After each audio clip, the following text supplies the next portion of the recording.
Alright. Hopefully that doesn't happen again, because that was kind of embarrassing, but should be okay now. So I guess back to our originally scheduled broadcasting. That's just live stream lore for those of you who are early enough to see that at this point. Alrighty then. Hopefully chat repopulates, because that was embarrassing. But drink sponsor for today, Stort's Fount Classic Orange and Cream Soda. Some of the best stuff in the world, just expensive. That's the only bad news.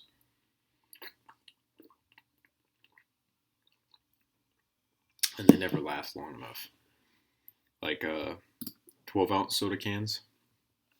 One of those will last me like a few hours. But then like this, not really. It really doesn't last me too long.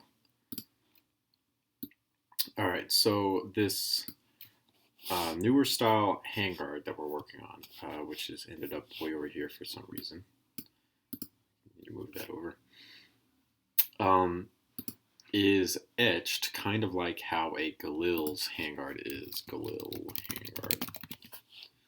Look this up real quick. Oh, yeah, I don't want a tactical Galil. I wanted the original wooden handguard for a Galil, kind of like this. So you can see that these go inwards, but this version kind of comes outwards. It's kind of etched. Hey, Aiden, I don't know where exactly they got that like idea from, because it doesn't seem like I've never seen an RPK handguard like that. I know that the whole like Black Ops series has some of the earlier prototypes of a lot of guns, because it was looking for guns to kind of fill certain voids and stuff in the games. I just don't see that particular one being, you know, here. I've just never seen it. Hopefully this handguard is good to me about this type of stuff, because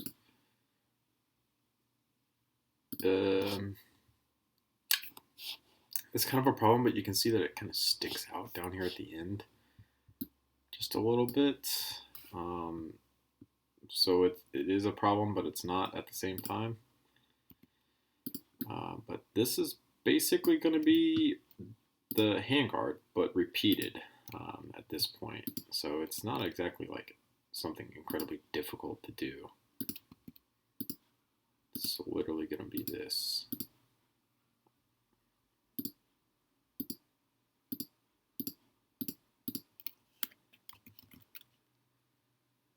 And then repeated.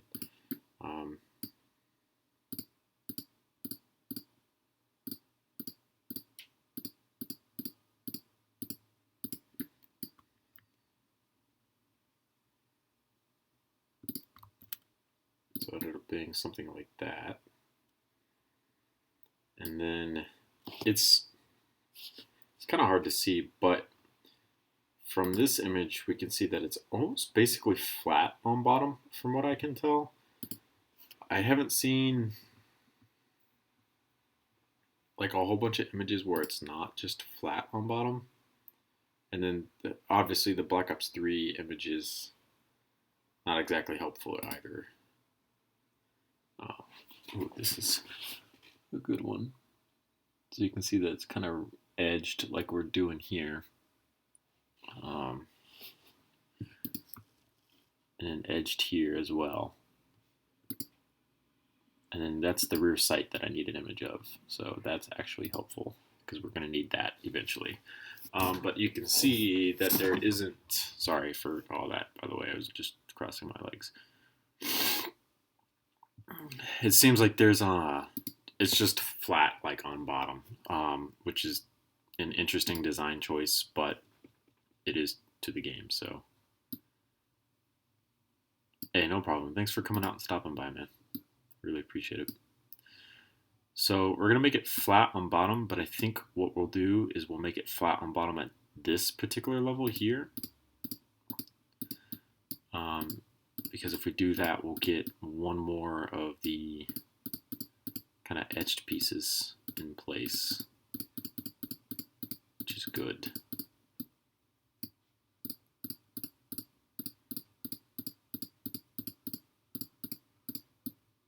Because then we could just do this down here, like so, flip it around, and come over here like so to this side. Duplicate this, duplicate that, duplicate that, and boom. Alright, put that there. Now we fill in this one side here. And technically, actually, so what we should be doing is deleting this out here, Control Ving this, and flipping this upside down so that this is on this side, grabbing it, and bringing it over like so. There we go. And then that will give us where we need to. Welcome back, Kukri. Sorry about that. I know you were in the first stream, but yeah, it's not good. You have a notification pop up with phone number on it. Like I said, that's live stream lore that only the people who are here are going to be able to keep up with.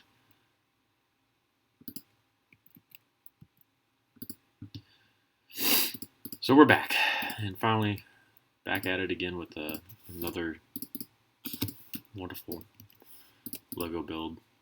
Should be a relatively simple one today, just the RPK. Pretty basic stuff. Especially the Black Ops 1 model, because I didn't realize how like overall basic it was about almost everything it does as a design choice, but it's honestly pretty basic, so it's not exactly difficult to make.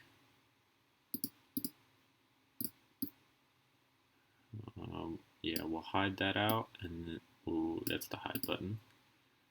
Grab everything here, like so.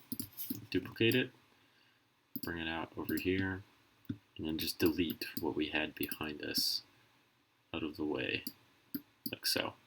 And then we should have everything that we need ready to go.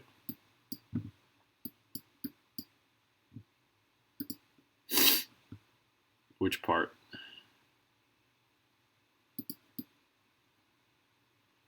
That goes just like that. That looks fine. We need to.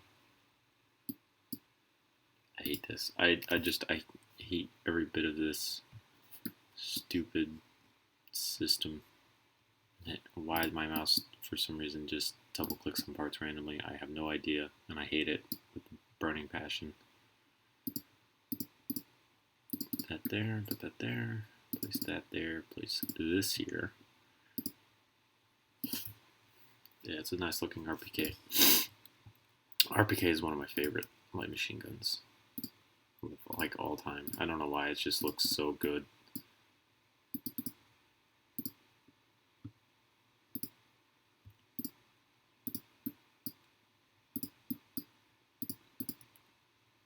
And then use this piece to see exactly perfect. All right, that's awesome.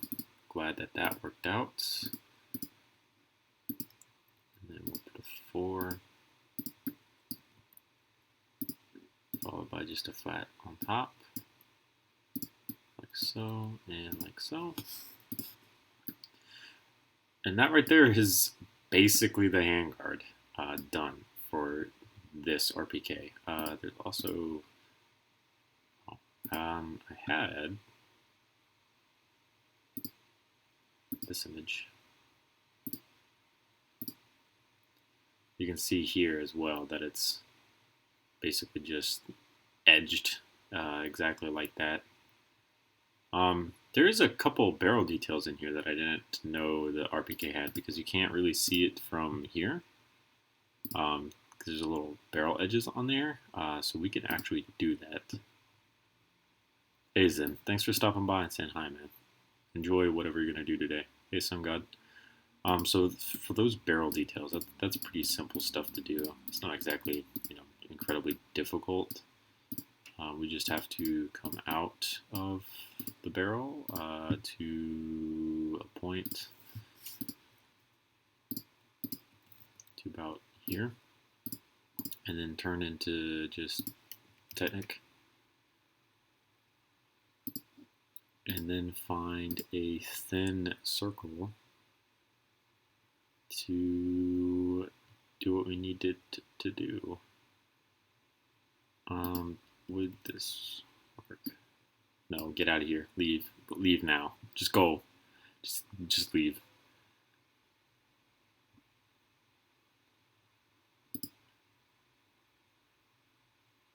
It needed to be slightly thicker, but I think 3 studs wide is too big. 3 studs wide is probably going to be too big. I hate using these particular pieces because they do crap like this, because there's so many holes and whatnot in them.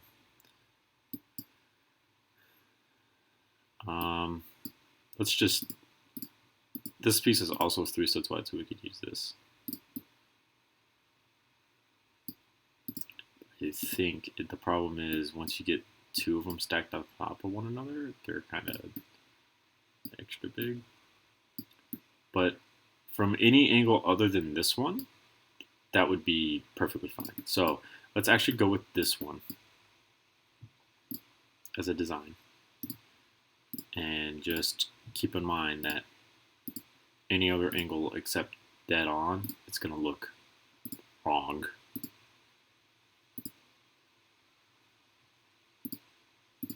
So this is a 7, so maybe a 9 will fit between it. 6, 7, 9. Okay, so 9 doesn't. Will an 8? Yes. Okay.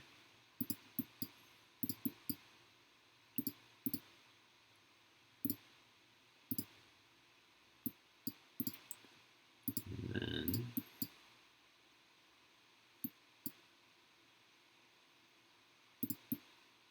something like that right there. Boom. So now we have that. This. Ooh, well, I mean, they're not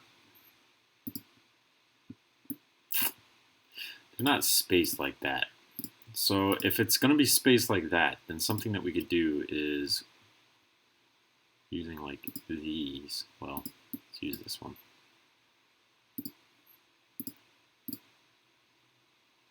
And that will be perfect, other than it sticking out like that.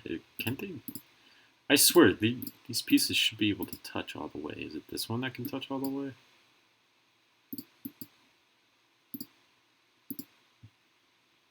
I already said hi to you, Sun God. I don't know if you didn't hear me or what. There we go. This is a lot better of a design.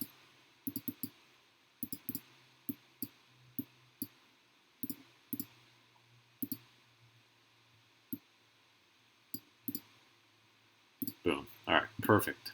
There we go. Much better. That fits the overall aesthetic far better. Go ahead and save that so if it closes on me, no big deal.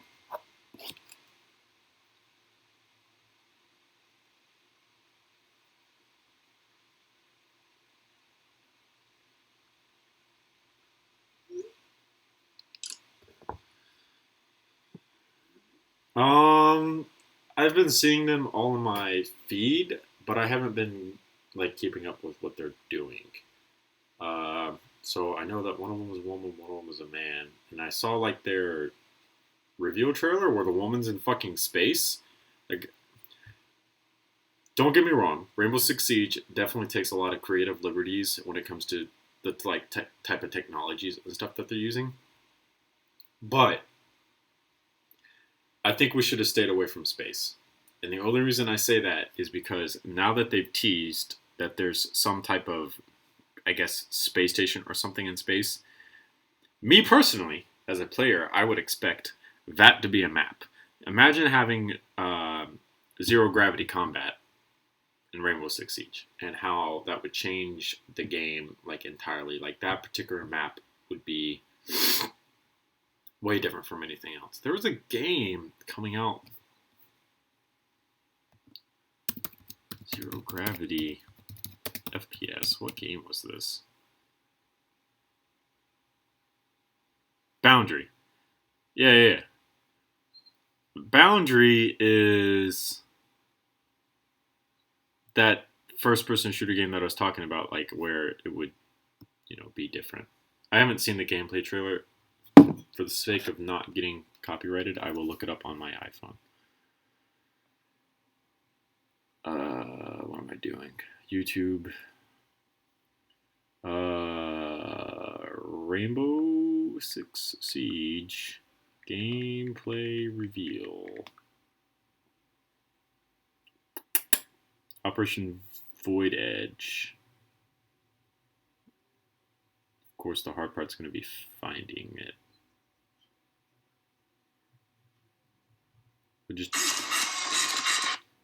should probably not also play the audio, because that would also probably get copyrighted.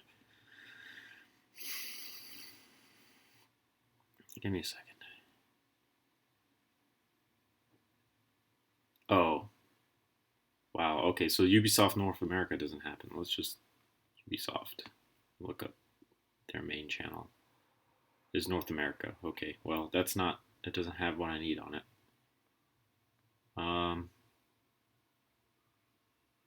There we go, Ubisoft. Just their videos.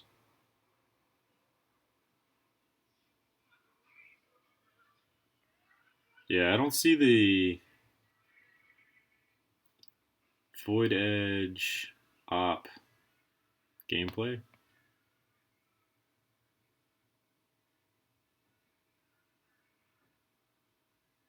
Here, this is good enough.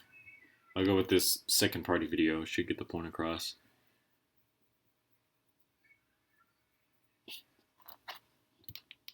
The new Operation Void Edge. This will show gameplay of the new 2 operators, the new Organ map rework, some UI changes, some changes to the damage for the melee on barricades, and so on. I don't want to take up too much of your time, so I will just show the trailer, but let me know in the comments down below what you think, and enjoy the trailer.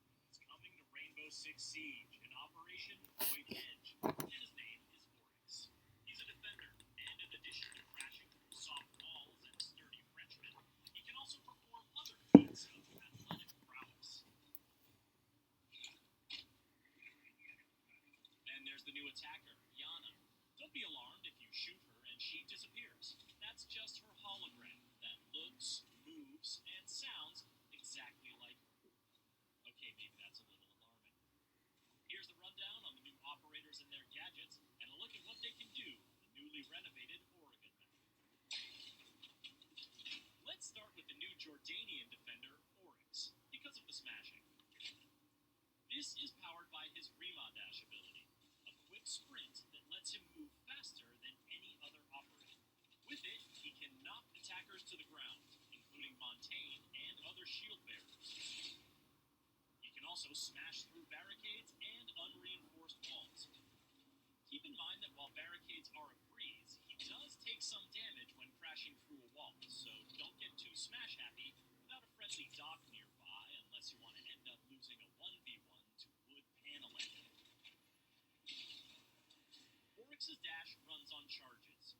He can use them rapidly to dash a few times in a row, but they take time to replenish, and they reset to 0 when you bust through a wall. Gridlock's track stingers and Nomad's air jabs can interrupt his dash, and it takes a moment for him to get his gun back up after dashing. Plus, Oryx's footsteps aren't exactly subtle when he dashes.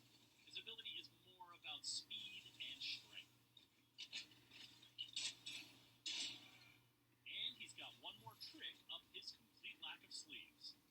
Oryx can jump up and grab open hatches, then either peek at his surroundings and drop down, or pull himself up through the hatch to the floor above. He can't do it on roof hatches, and you'll have to break open the hatch first. So, choosing his Spas 12 primary over his MP5 bailiff sidearm over his USP-40 isn't a bad idea. But his climbing ability is independent of his Rima dash charges, so you can use these two skills in tandem. This makes Oryx a dangerous new defender who will have attackers looking over their shoulders and wondering where he'll show up next. Operation Void Edge is also bringing the attackers their own deceptive new threat, even though it's something that can't hurt the defenders at all. This is the new Dutch operator, Yana, and this is her hologram. Using her Gemini replicator gadget, Yana creates and controls a hologram that looks like her, including her headgear, uniform, and primary weapon skin.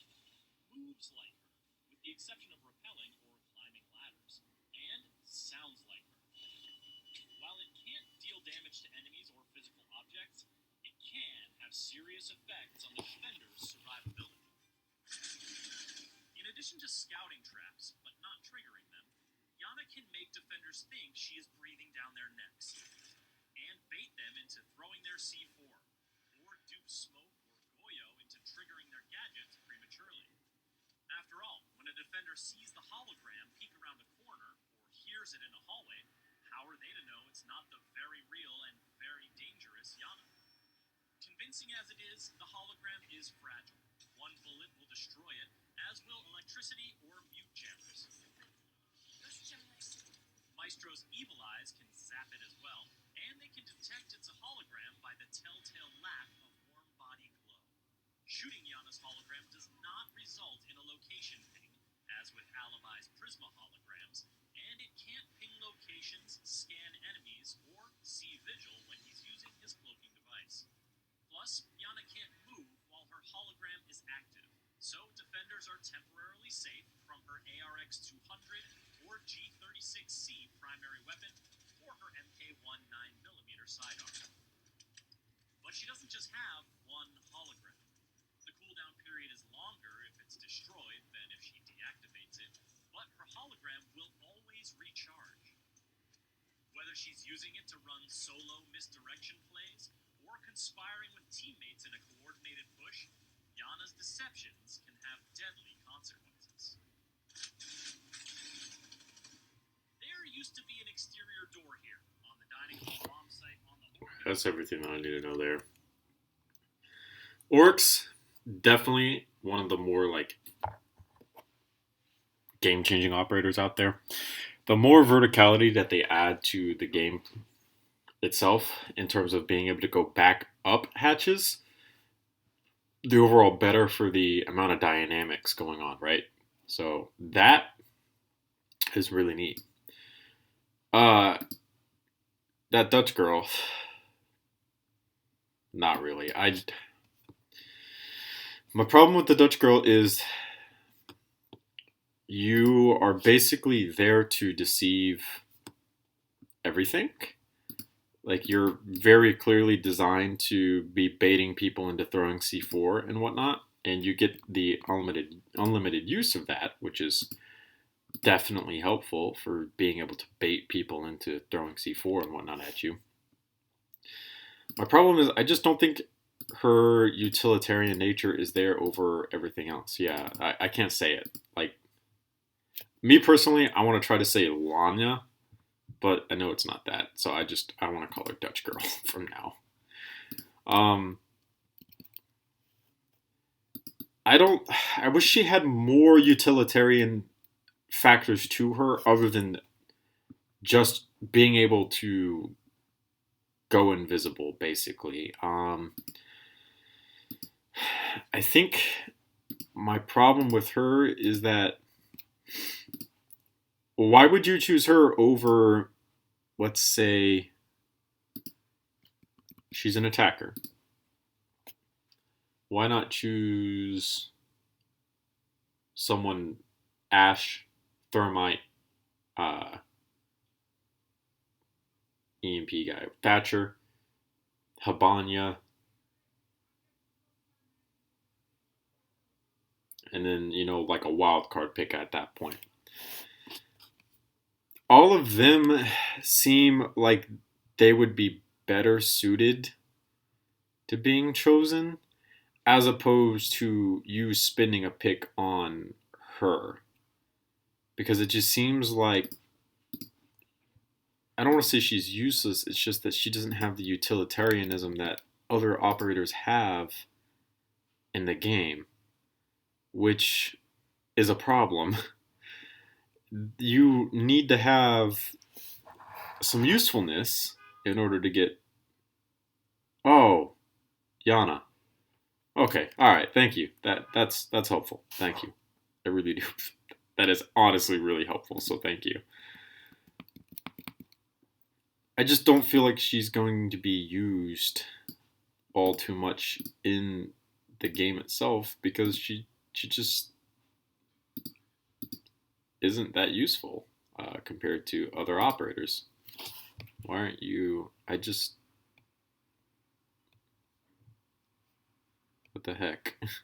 So I can turn it the one direction, but I can't turn it the other direction? I don't get this. But that's good enough, I guess. I just don't think that she's going to be used as much as maybe someone else would be used for her particular role. Maybe? I don't know. Because you never know. Maybe things will change and this piece is the piece that we're going to use here if this was in real life, but it's not going to let me rotate this like it needs to be, so I need to delete that for this one. And it's still not letting me rotate this the way that it needs me to rotate it. So we click here. Okay, there we go. I just don't think she's going to be... Orcs, yeah, Orcs is like definitely high up there in terms of what I would consider like good. Like, he will legitimately change the game in a good way.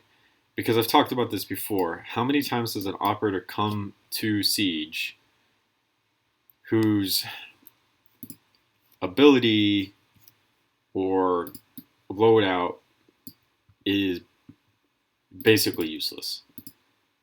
Alright, so you've got Warden who came to Siege, and people were like, oh, he's gonna have all this ability to see through the smoke and whatnot, and then they changed how that type of ability works, and now he's basically useless. No one really wants to fucking play Warden because, you know, he's kind of trash for obvious reasons. And then you have... Who's the girl that came with him? Or the woman who came with him? What was her name? She goes invisible. Really good. If you're, you know, on cams trying to spot people out and whatnot like that. But if you're not on cams, then you're just not going to notice her ability at all. I don't know. I just feel like when I first heard that the developers for Siege really wanted to get 100 operators, yeah, knock. I don't know why I was saying knocks. It's weird. Thanks for that, Cougar. When I heard that they wanted to get, you know, 100 plus operators into the game, when I first heard that, I was like, awesome, that's going to be a huge lineup of characters. They're all going to be unique and have their own abilities, and I'm really looking forward to that. And the problem is, I started to see how some of these operators that they're going to come out with are just nobodies. I don't want to say nobodies because they're somebody, but there are nobodies at the same time because they're trash. There's really no other way to say it other than they're just straight trash. They're not as useful as some of the other operators in the game, which is a crying shame.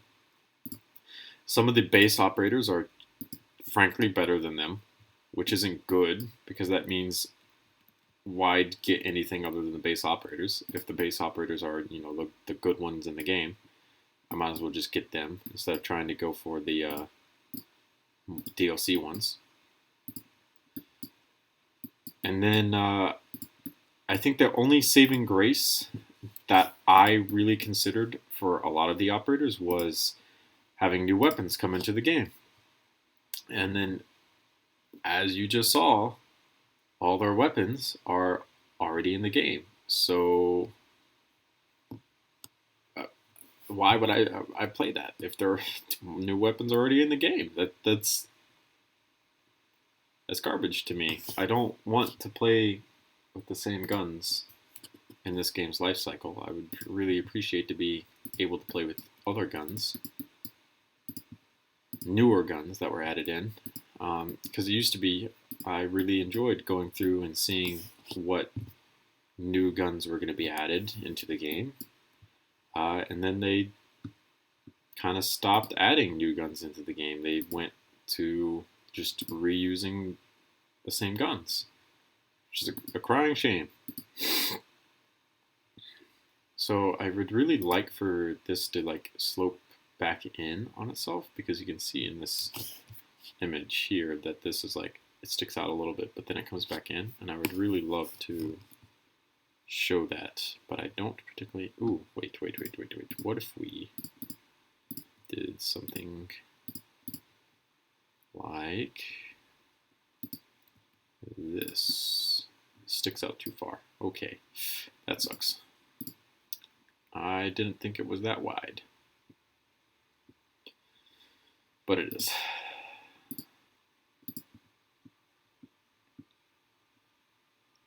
Orcs, I think, will definitely become a good pick. I just don't know about Yana. Just seems like she's kind of just there to pad the number of the amount of operators that are here in the game, which is a shame.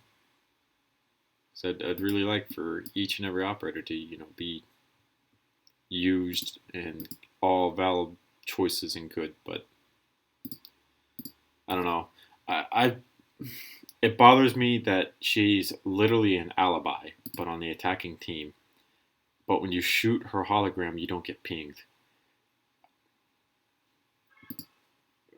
Just ping them, just like alibi, and her utilitarianism would go way up. I don't know if I would consider her to be fun, because I mean, first off, you're leaving your body entirely exposed, so anyone can come and find you while you're sitting on a map somewhere, right? So you got to be careful of roamers, especially good roamers, because not everyone is a good roamer.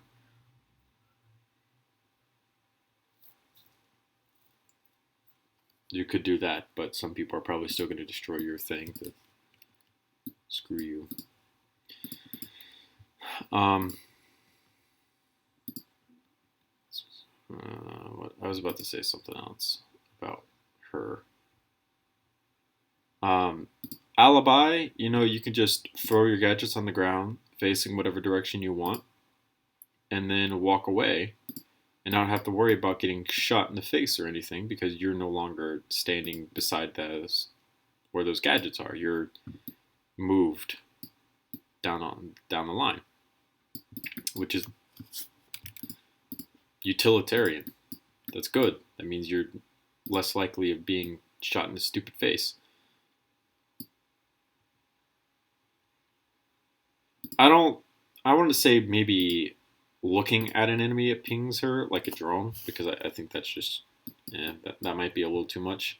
But I go to say that if you were to get pinged, if you shoot her in particular, you get pinged. Like, I think that right there would probably be a good buff. How far does this stick out? It sticks out toward the magazine. So one more.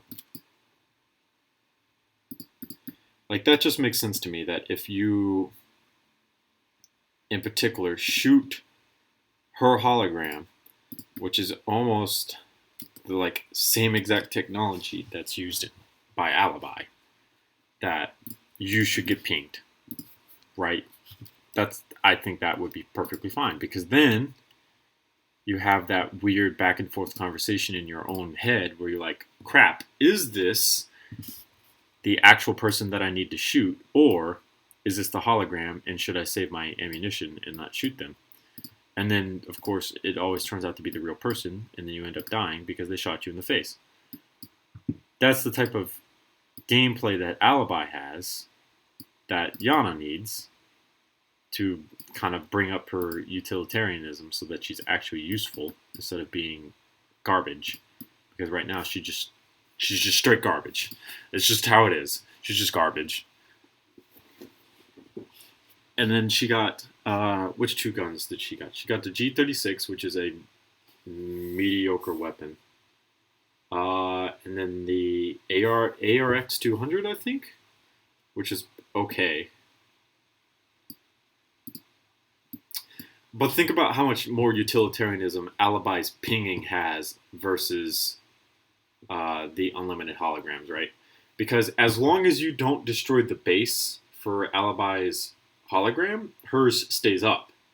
So if you plant it in front of a window and you know the attackers are going to shoot out that particular window, they're going to get pinged, and then they know they can't shoot through that window unless they want to get pinged. So you're going to know where their location is automatically because they were dumb enough to shoot through the window, right? I think the point I'm trying to make is the pinging alone is a huge buff. I would also say she needs better guns because the G36 is just mediocre as hell, and then the ARX 200 is like okay, but it's not, you know, Ash level guns, R4C, you know. She'd be even better if she had her own guns. So she's Dutch, right? She's Dutch. All right, so let's go. Let's go to the best place in the world, world.guns.ru. Let's say that we want to find a new assault rifle for Yana. This is the easiest thing to do, and I don't understand why Ubisoft can't freaking accomplish this, because this website is available to every single person in the world. You just go to world.guns.ru. It has guns, and they're broken down by all the countries. So she's Dutch. We're going to go with the Dutch theme. Crap. What country is Deutschland?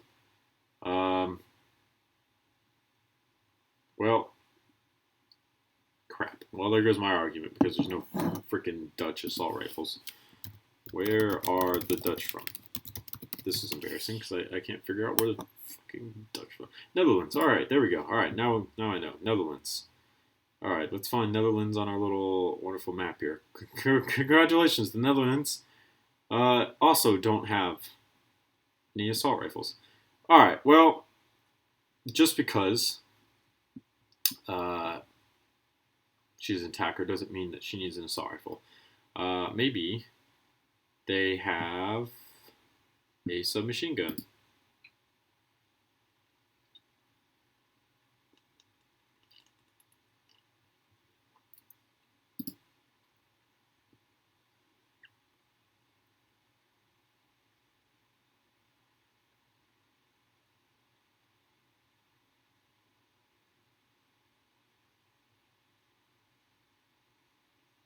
Even Luxembourg has their own, but the Dutch don't. Oh my god. Why is this a thing? Well, I guess there's just Dutch weapon. Dutch weapons. Let's just Google search Dutch weapon and see what comes. H and K. Oh. Oh. Okay. All right. They're saying that this is all right. So Netherlands small arms list, current and former types. So this is what we could expect them to have, right? 417, which is in the game. SIG MCX, which is not in the game, would be neat for them to have. 416, which is in the game, but they could change the stock at least, make that interesting. So she would have, you know, those are 3 options right there. Walther P99, not in the game as far as I know. P90 in the game. That would be neat to see an attacker with the P90. It's just M16. They could have given her an LMG if they felt like it. Glock 17, which I don't think is in the game, but would have gone over pretty well.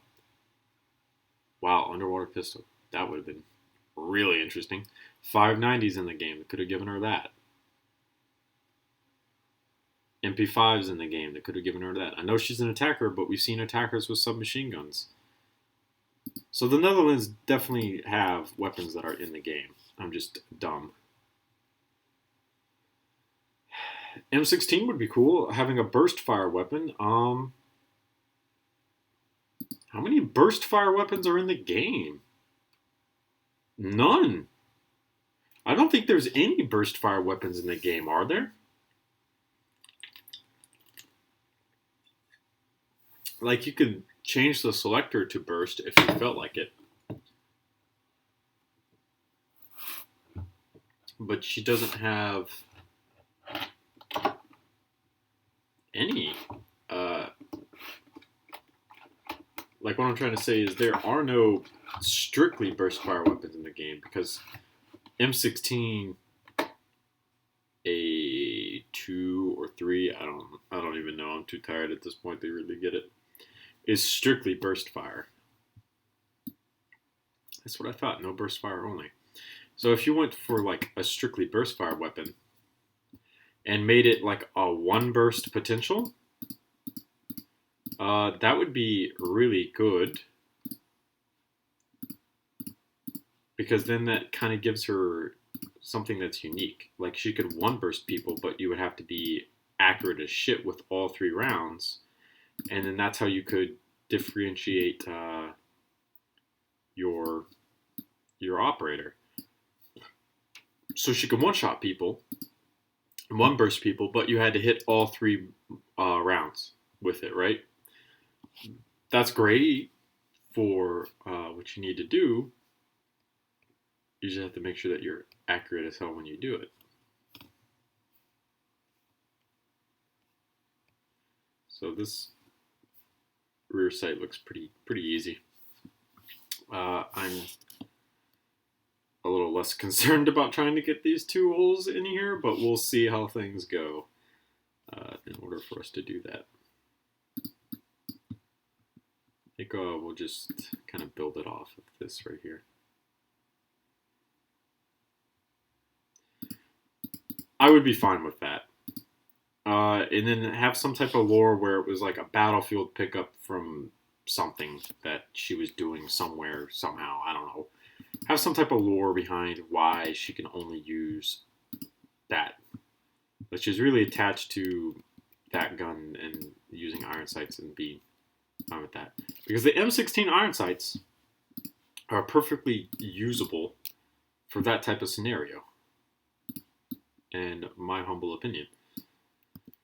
So it would be fine. I think it would be fine to make people use the iron sights like that and force them, like, if you want that 1 burst potential, you have to kind of handicap yourself to the utmost extent, which is going to be only using iron sights. Also because it would really suck to have an ACOG on a 1 burst gun, and then you, hey, open this, welcome back, peek a freaking window as a defender, and all of a sudden you get domed from across the map with a 1 burst gun because I have an ACOG on it. So it would just make sense to me, like you said, to make it so that you could only use iron sights. I'd be perfectly fine with that. It would make her operator more unique, give you more of a choice. Like, if you wanted to choose her, there's a drawback, but it's not a, I'm going to say it's not a bad drawback, but comparatively to other things, it's not too bad. She would still be relatively usable.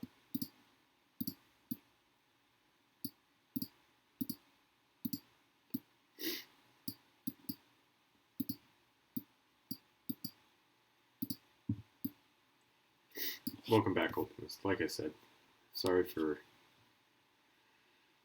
just disappearing really quick. Yeah.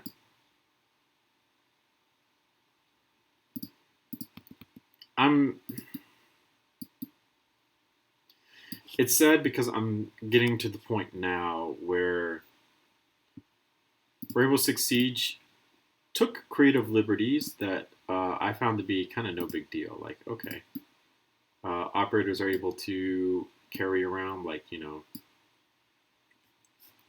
these bulletproof barricades that fold up, and when you put them out, it's real, you know, simple to do and all that. Like, you know what? All right, that's okay. I'm okay with that, right?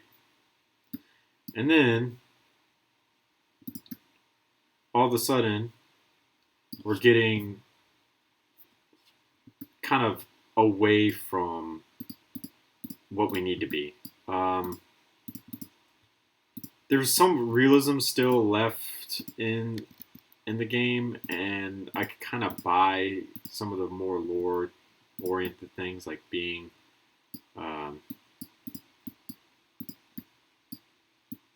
I don't know, like having the research and development to make a drone that can tase people and stuff like that. Like, okay, I could buy that.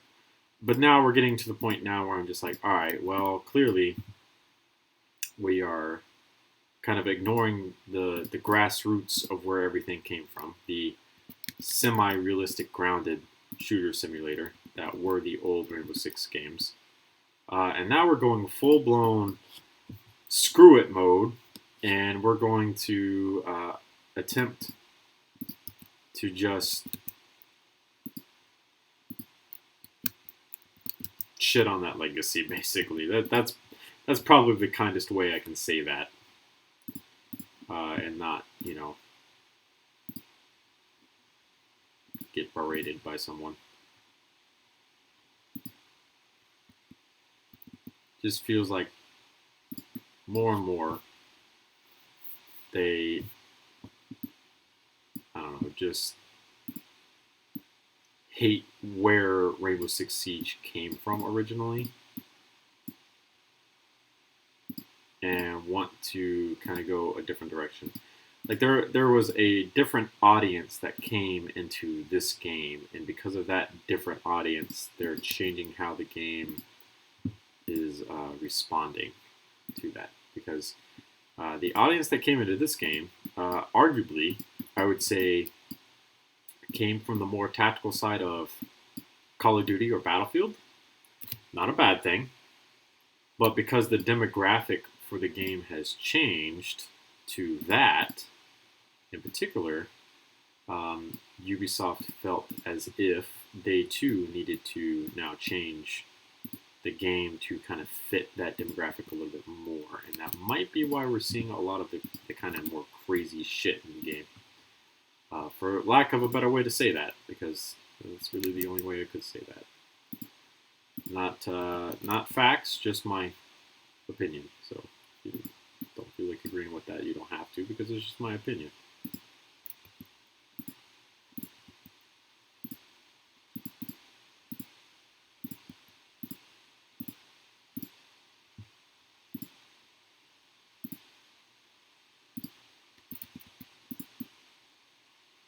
I really like to move this up a stud if possible, but I don't think that this will fit here, and it doesn't fit there. Ubisoft is sort of like Valve, in my opinion. Like, they have a good game concept, but over time the community gets more toxic and the devs are out of ideas because they are listening to the community. I can agree with that. That's a more reasonable and solid way of explaining that.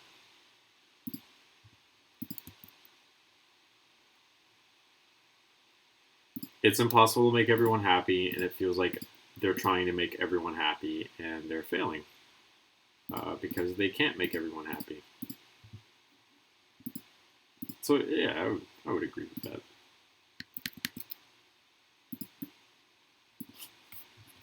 There you go. It needs to be like way up here, but I don't think I'm going to be able to get something like way up there unless we maybe use... No, because even... Where's it at? Somewhere. Even this piece, it can't attach to studs, so maybe there's a gear in here that we could use other than that one. But nah, I don't think so. So this one it is. This one's fine. Like, they're trying really, really, really hard to make everyone happy, and it's just not working out for them. And they need to stop. If they, you know, were really smart, they would at least stop. But they're probably not going to stop. They're going to try to keep going as much as possible, and it's not going to work out for them in the long run, probably. Which is going to make a lot of people sad. Because they kind of have the idea of what made the game good. Like, you know, in unique operators that have huge impacts on the game when they come out. And then they stopped having huge impacts on the game when they came out for whatever reason. I think they got too afraid of making OP operators. Because just sit back and think about some of the old operators when they first came out and how dummy broken they were when they first came out. Lion when he first came out, dummy broken, like would just destroy people. Like broken, it's really broken. Trying to think of some of the other DLC operators. Mira, when she had 3 windows instead of 2, that's going way back. Dummy broken, because, you know, you could really use those mirrors to your advantage.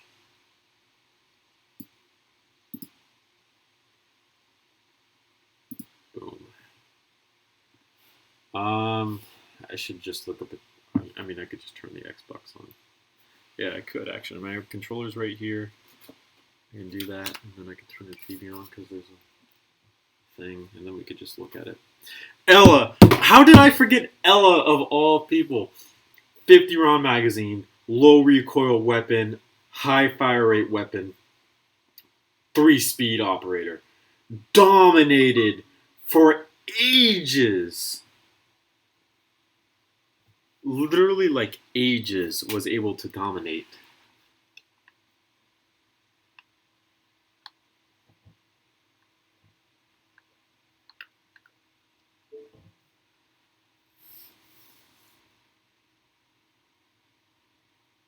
Neat. But no.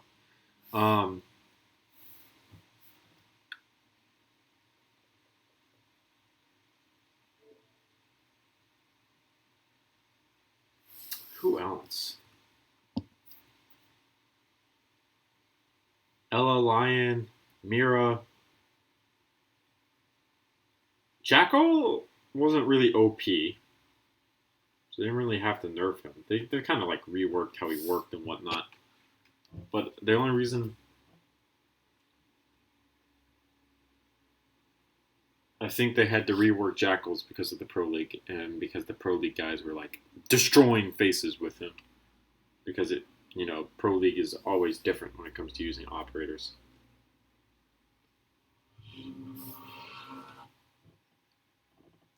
Ooh, here's a good operator that needs a rework because they're not OP and they kind of. I'm not saying they should be OP, but I really wish they were.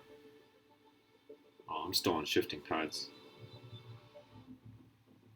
Because the new season's not out yet. Castle is one of those operators that needs a huge rework, but no one can agree as to how he needs a rework. Because he's just like dumb. Like he's just not good unless you're doing Pro League strats and you know what the hell you're doing. I gotta back my chair out so that when I turn around I'm not gonna bang on the desk.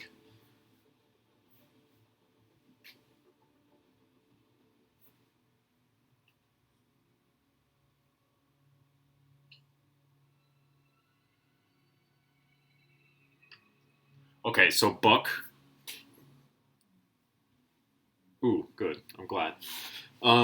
Buck, I would never really consider OP when he first came out. Blackbeard.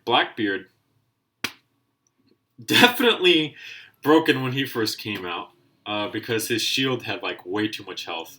And then, they nerfed him into the ground and he just became trash like ever since. It's bad. Capital was useless when he came out. Thank you, Mr. Sparkly Face. I appreciate it. Thanks for stopping by and saying hi.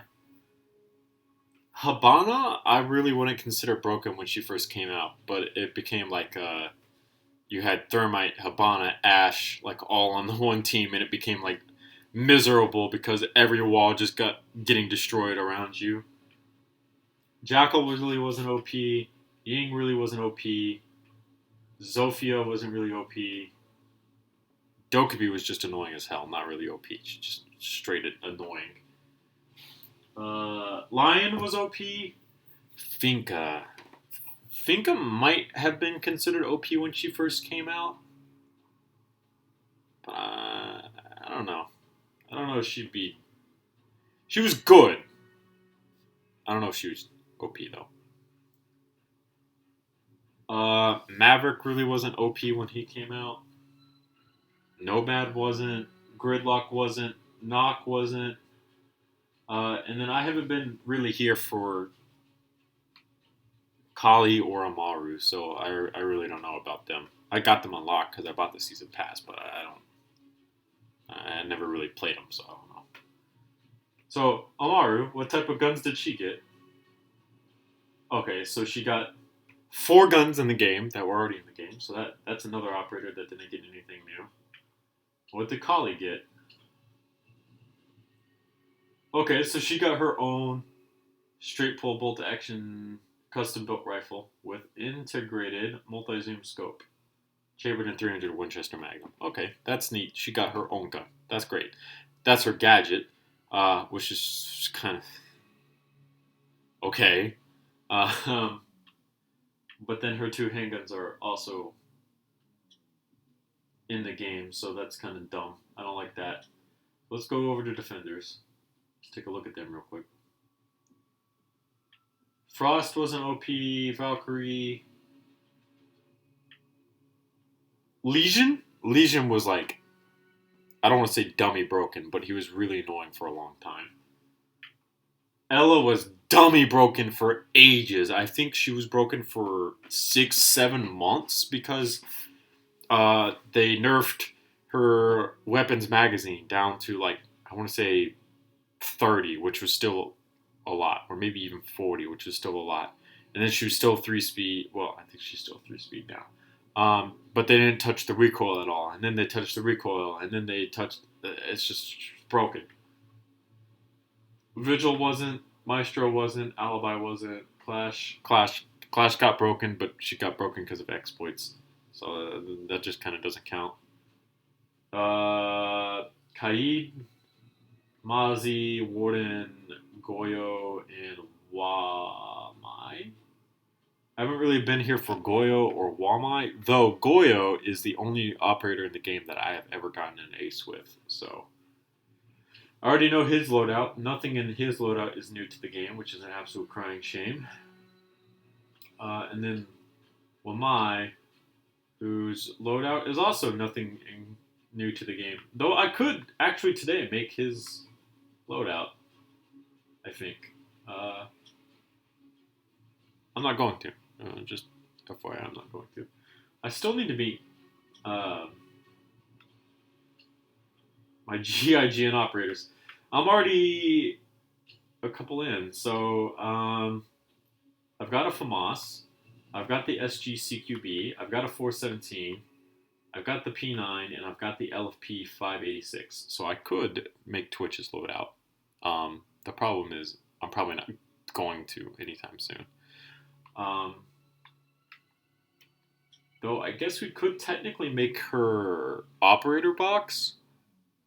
I don't think that's really anything that I've shown on stream. I'm going to turn my controller off because I don't need it right now. I'm just going to leave that running in the background. I don't think I've ever shown this off unless you're on my different usernames Discord. But it would be really neat if maybe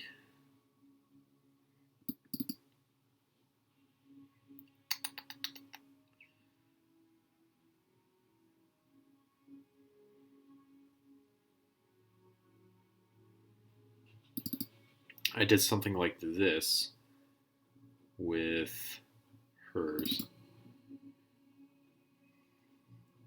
So I really haven't shown this, I don't think. Aside from my different usernames Discord. But this is what I call an operator box or operator case. This one in particular is sledges. So it's every weapon that the operator has in game. The amount of ammunition in the case matches what's in game at the time that I looked at it. So the LE5A2 has this many magazines in game in terms of ammunition. The SMG11 has this many magazines in game. The P226 has this many magazines. And then the 590 has this many shells. Except it actually only has, I think, 29 shells in game. But it really freaking bothered me that there would be one shell missing, so I said screw it, and I put one more shell in so it wouldn't, be miserably not there. And then I also have every single attachment that would be able to go in their weapons also here, because all the attachments in game they're basically the same. I mean, come on. There's only one style of foregrip. There's only one style of angle foregrip. There's only 4 sights total, and some of the guns don't even use all 4. So we could also technically do someone else's today. So I've done Sledge and I've done Thatcher. So I have both of their loadouts. The next step would be maybe doing someone else's. So we have okay. You know what? Let's go ahead. We're finished with the Black Ops 1 RPK, and I've got a little bit more time because I don't feel like cleaning that stupid rice cooker that I got last night. So let's go find someone else's to make, which should be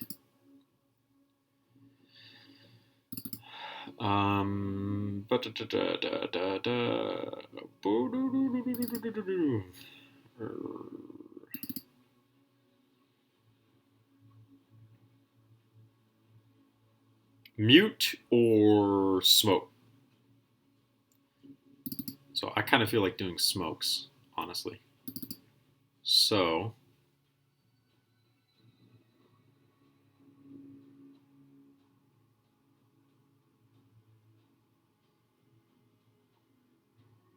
is this really all Smoke had in his loadout?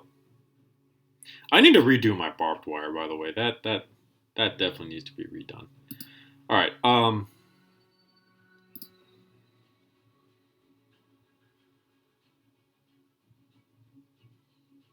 Wow. Okay. So, how are we gonna do this? Yeah, I've done a video for them, but it's coming out later on this year. For those 2 that I have. And there's the reason it's kind of hard to do is because I can't do this inside of LDD. I have to do this inside of Studio, which is kind of a pain in the butt to do. So, yay! But I think maybe we'll be able to do it. Possibly, it just depends. So we're going to import a file. It's going to be from here with videos.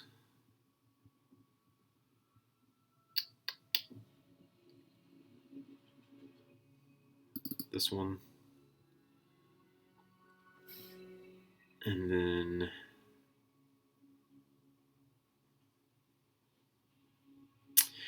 oh, I see what I was doing. Gotcha.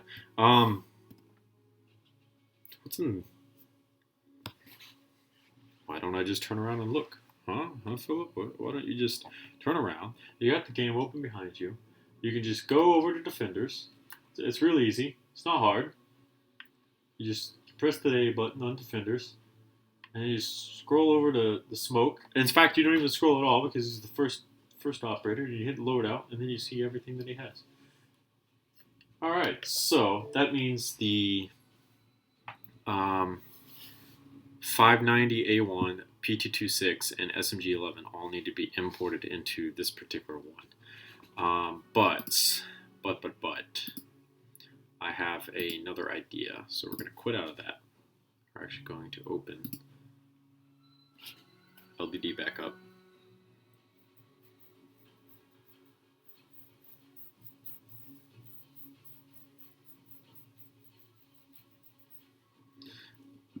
And we're going to change how a couple things are done to hopefully fit things in the case better, because I would like to. Import model, USB disk, models with videos,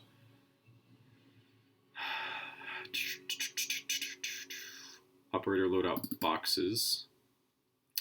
The 590 we can start with because I have somewhat of an idea of how I want to do this.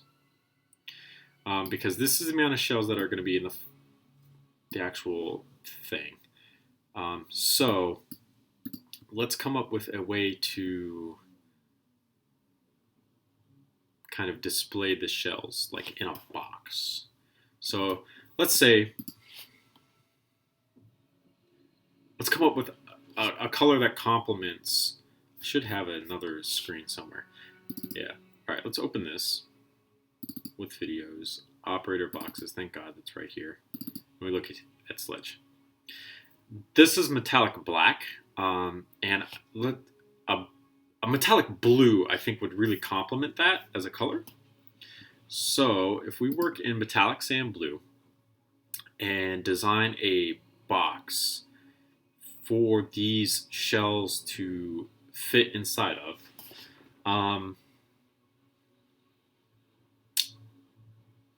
what would they look like? So I don't want to do like too basic, because I mean we could go really basic and just have them like all side by side with one another.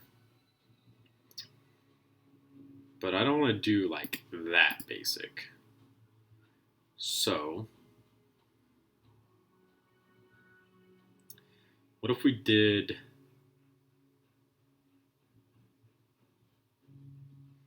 I want to kind of incorporate some clear glass to it if possible,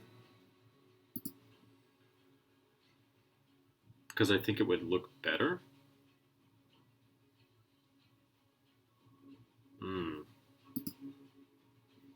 It'd be neat to have a little bit of curvature into it too. What if we did like a drum mag almost? Like a tube. All right, I have an idea forming.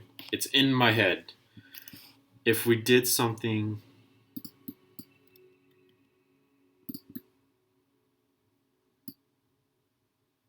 okay, I wish this was straight circular. Does this fit here? Yes, okay, perfect. Perfect. So let's say that we have this circular canister here that we use to hold all of our shotgun shells. And then we design it so that we can fit as many in there as physically possible. So let's grab one of these real quick. And start here. Possibly. Why did I not grab that? There. Thank you. And then place this there. Would I then technically be able to turn this 45 degrees that way? And that would be perfectly centered right there. So, okay, all right. That's good. That's awesome. Okay, so then the next one, if we put here and there, should also be able to fit like so.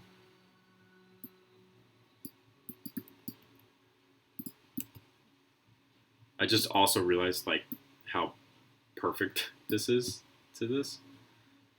So that would go like that. And then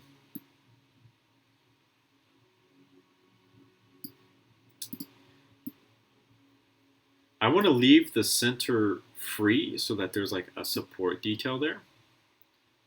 This piece would then have to go here, right?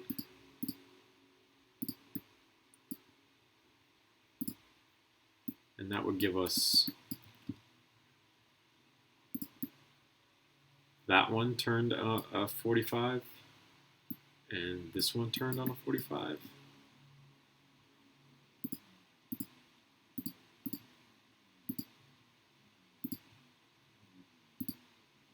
Like so. It's 1, 2, 3, 4, 5, 6, 7, 8. So we'd be able to get 8 per.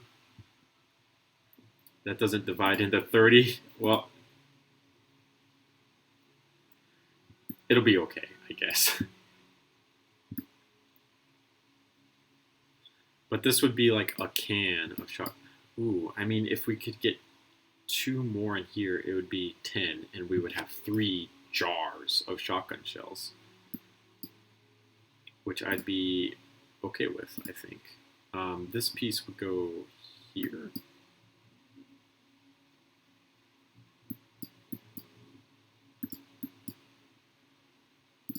Here and there, right? Yeah.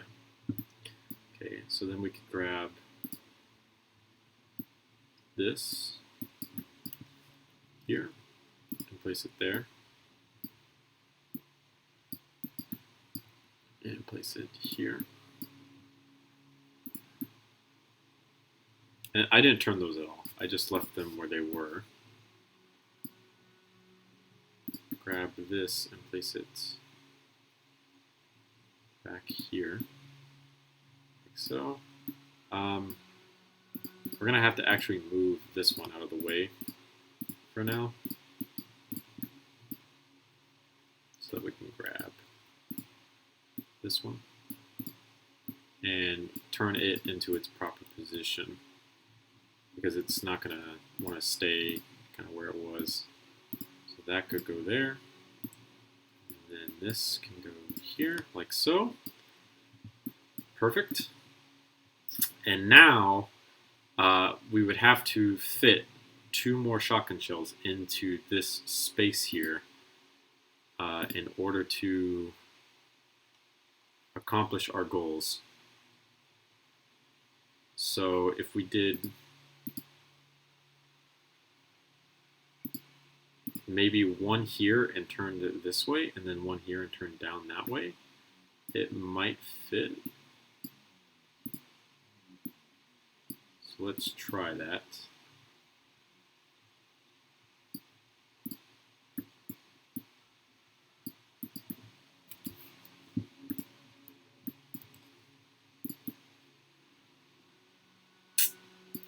Yeah, that's not going to fit. No matter how much I turn that out of the way, a 10th shell is not going to fit there. So if we took in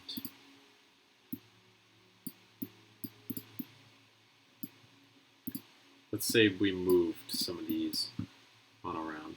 Let's actually back this out of there so that we can kind of play around with this. Let's move these up so that they're kind of touching everything.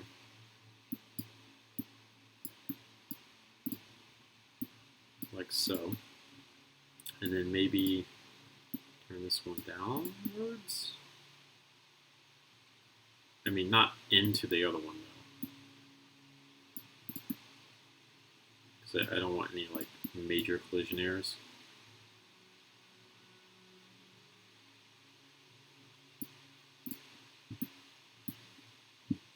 I still wouldn't be able to fit 10. He holds 29 in game. 8 would be 24.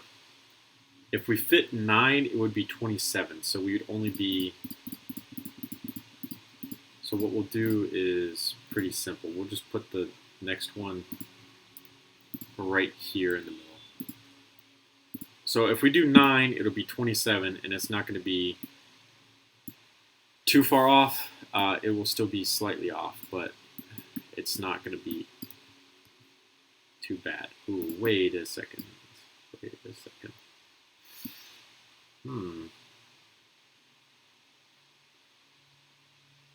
Yeah, I don't think that's going to fit where we need it to, but it's a good thought. So then we take and we put that there. So now we have 9 shotgun shells per canister, and these canisters are going to be transparent clear, so that's going to be a really neat looking device, if you will. Okay, just, and then we should have a nice flat top on it.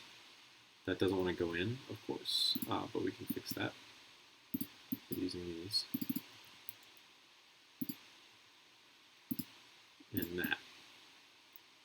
So now we have a canister that can be stacked on top of one another,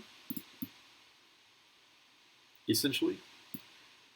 And that kind of reduces the amount of bulk so that we have more room inside of the case itself, which is good. So these are our shotgun ammunition canister holders. I would really like to design like a top to this that opens. So instead of maybe doing it like that, why don't we switch to doing it with these pieces so that it's hollow, but you can still stack them. So that gives me a couple places to work with. And then I saw this design by Nick Brick for a can of whoop ass on Discord. I'll switch. Creative text channel, pins.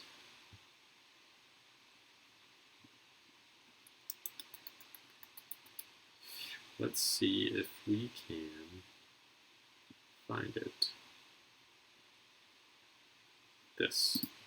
So he took and flipped that upside down. Okay.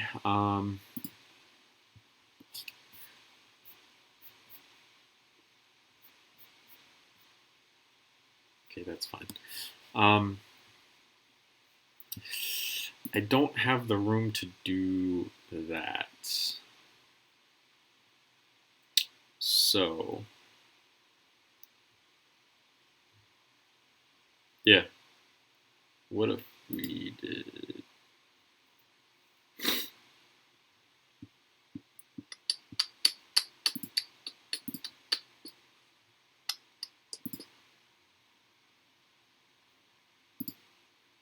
Why does this not fit? Shouldn't be that far down. Oh, we have those new, these pieces. That's perfect, because that gives us another stud worth of room to work with. Yeah, man. I'm not very active, but I'm in it.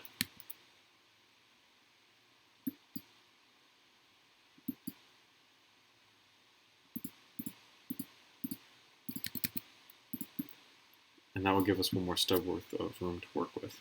So now we can design the thing that you would use to open these.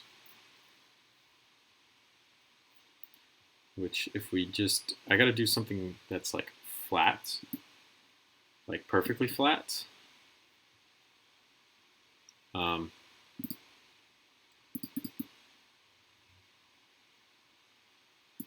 Yeah. This right here. perfect, because then you can still stack these on top of one another. But it's designed so that you would like open it like a tuna fish can, and it's got a little bit of shape to it and everything. That's perfect. Why did I import this?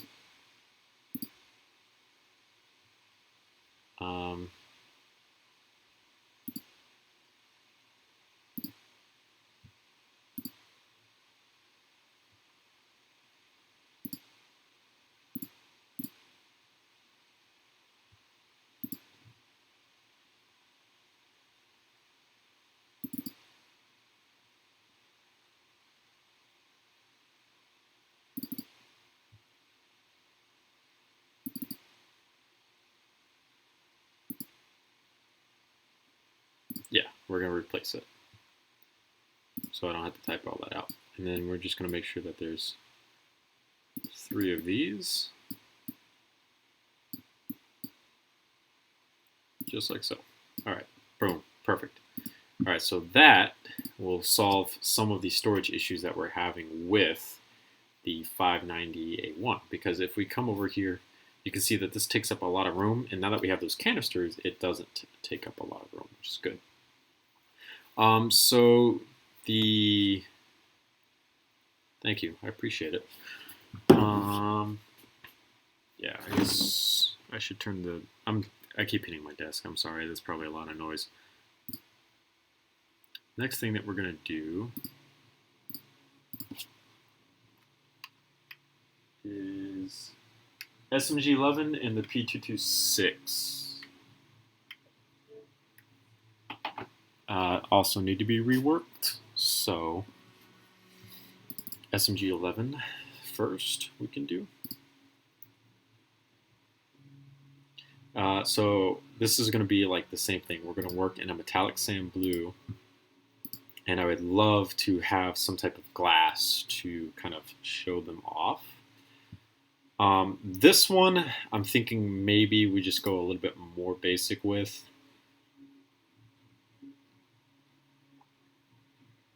Like, yeah, that's not nearly long enough. But if we did something more or less like this, we could design something that would work. So if we took one of these and we laid it on its side, like so.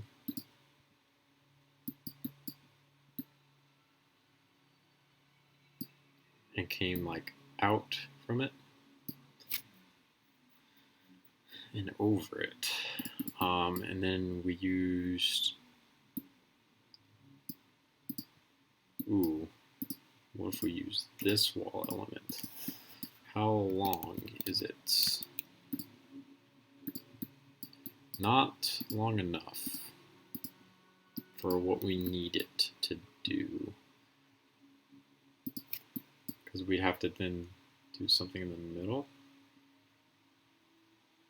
And it can't be too wide, elsewise it's going to stick out the side of a case, which we don't want. Nah, man, don't worry about it. It's all good. So, what if we did... First things first, we need to figure out how down the back of this we can get both of these to meet each other perfectly. Which should be relatively easy to do, I hope.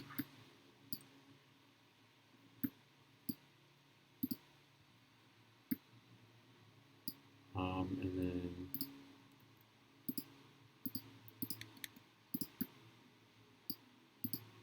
two of those, like so. And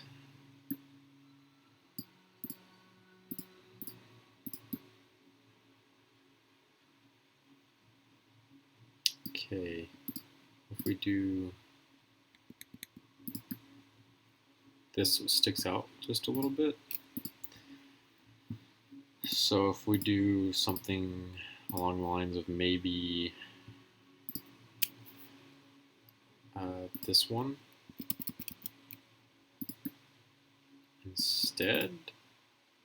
followed by like a 6.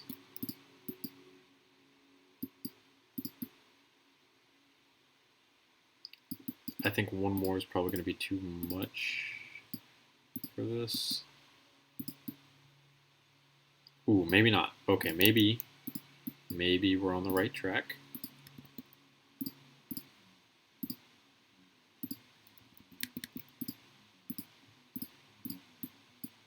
Boom. All right, so that's that. That will complete that. So now I just have to figure out how I'm going to stuff 5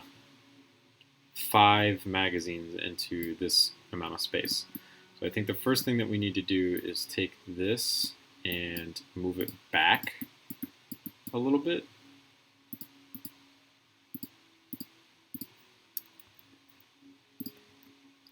So there and here. And then because I feel like it, we can actually make these two transparent. Or we could actually even switch them for a different wall that would look even better transparent. Just because I feel like it, right? This one. Because it would look better transparent. Make that transparent, and then both of these transparent. And then just follow this up with a 1 by 3, like so.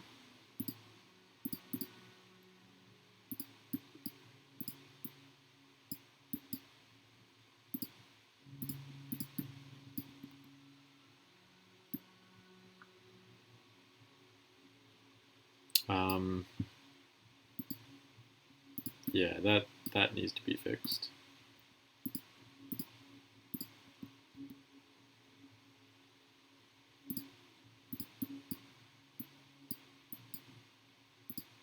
Should have known that I had to put that there. I don't know why my brain dipped on me on that one.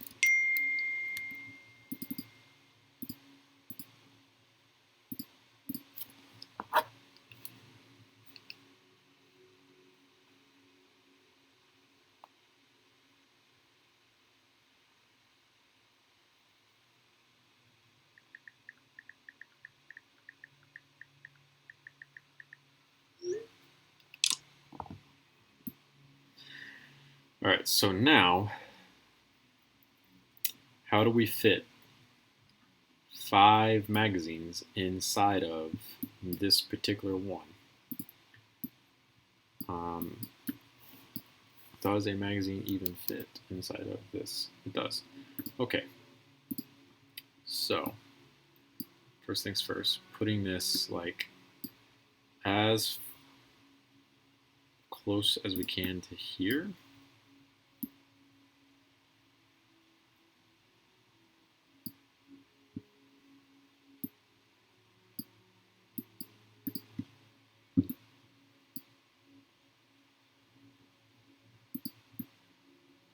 So we can fit 3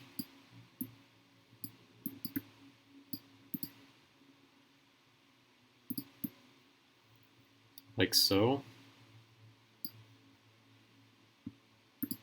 Ooh, wait. Hopefully, please be long enough to do this. Boom. Okay, so if we do that, grab this and fit it here. Crap.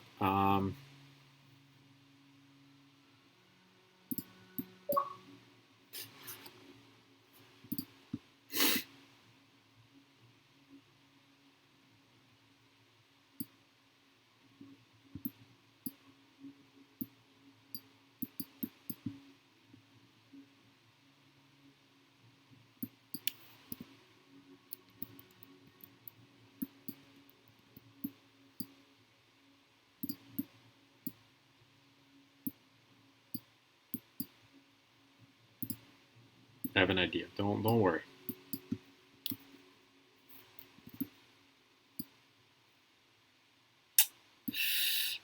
Okay. All right. We can fix this. and we shall fix this easily.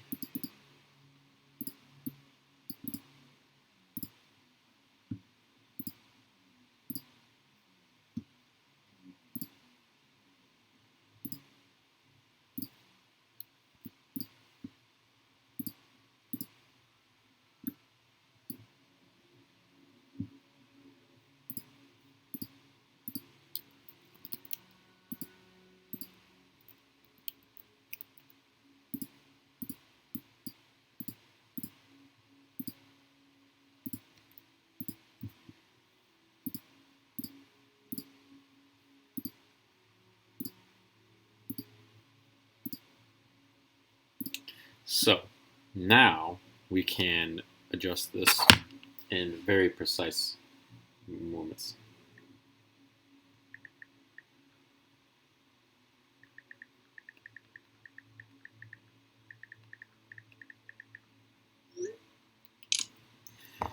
So if we take and multi-select this, and let's then take this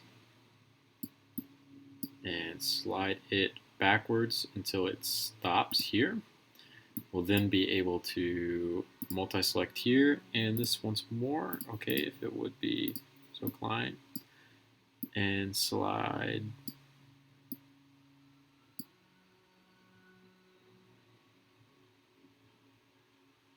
to about there. It's about as far over as I can get it. So then we can do this one.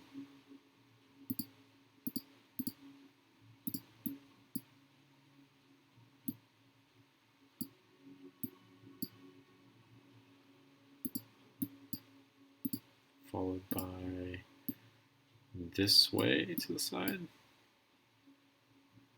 like so. And then we'll do this one.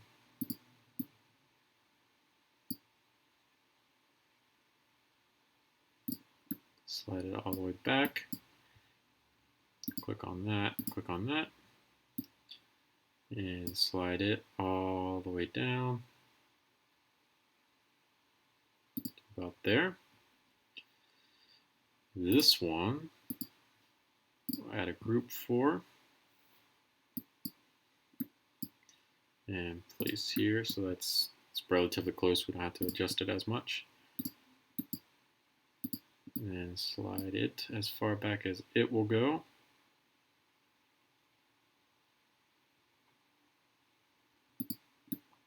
Like so. Grab it, and move it down like so. And that will be there, which is great. And now we're going to take this one and hopefully be able to fit it in there just like this, is the goal. I don't know if it will, but hopefully it does. Yeah, so it doesn't fit perfectly.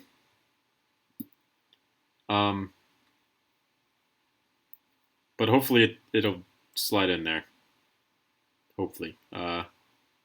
We will definitely see if it does or doesn't.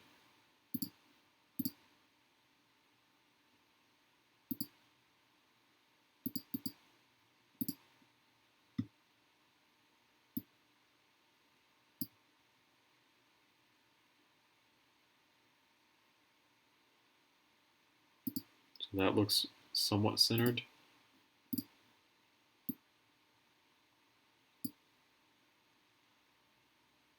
Yeah, so it's not going to fit.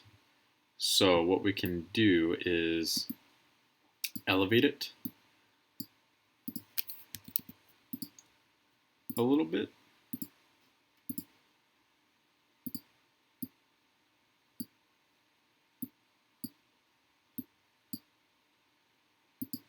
And by a little bit, I mean clearly a crap ton. Move it forward so that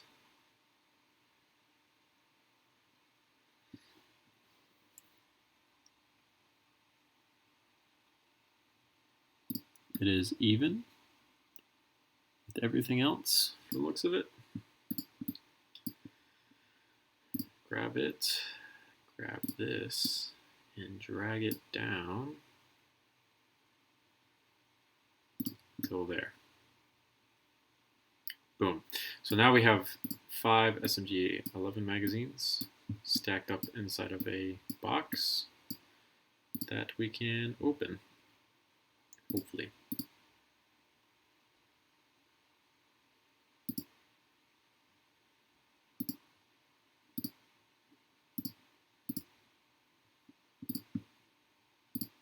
Boom. All right, so now then what we can do is hide that and duplicate this out so that we can make this kind of expandable as we go up, which is good. It's perfect. So if we take and grab just a 1x2 here and place one here as well to make our lives easier. This will fit all the way up as we go, just like so. Delete this out because we no longer need it.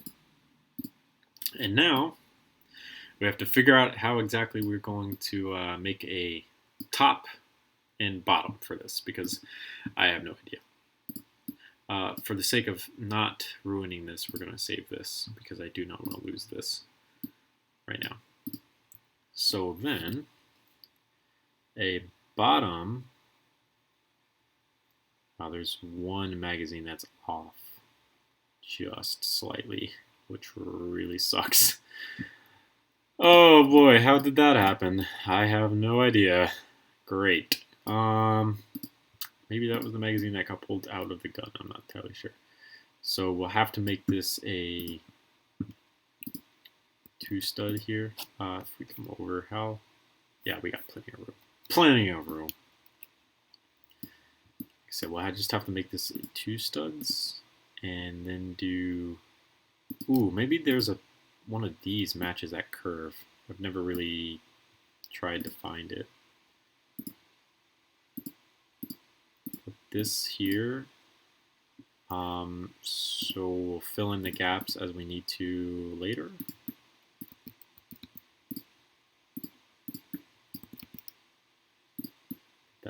Put that there. 2, followed by a 2. Should have probably just put the 3. Yeah. No. Let's do this, followed by this.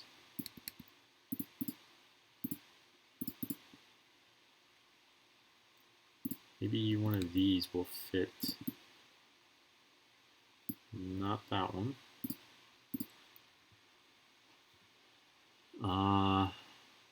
Well, that's the biggest one that we have. So if we took and extended this out, maybe it would fit.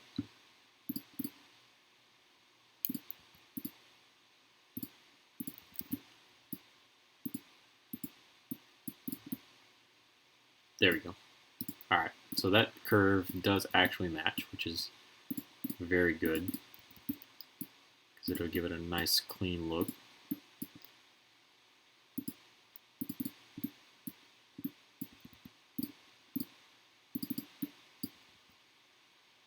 Like so. And then we need to figure out which combination of these fits this somewhat closely. It doesn't have to be like incredibly perfect, but it needs to fit somewhat. And I think in all the other box builds that I've done where I've used these pieces, I think this is the way that we've had to do this. So there is a slight opening, but it's very slight. It's better than just having it straight up open. Yeah, just like that.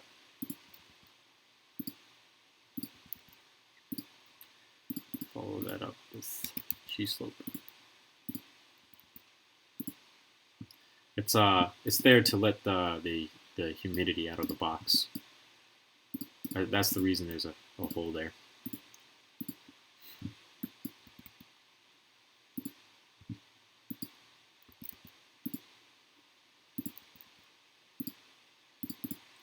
And this goes here, and this one goes here.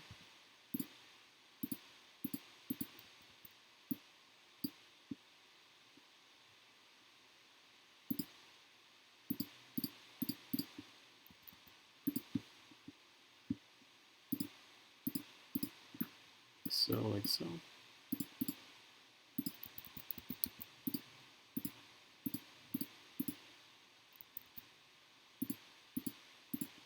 Boom. All right. So now we can fill this in as we need to with the proper parts.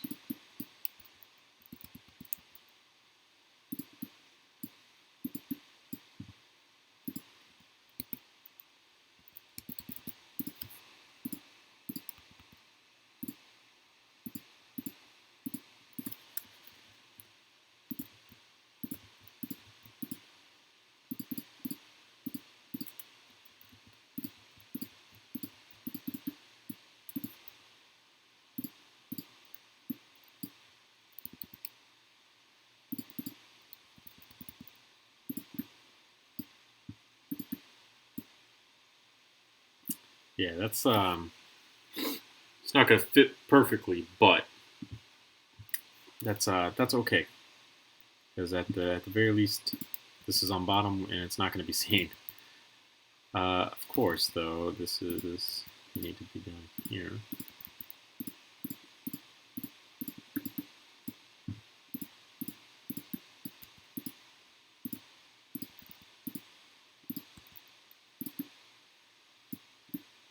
Yep.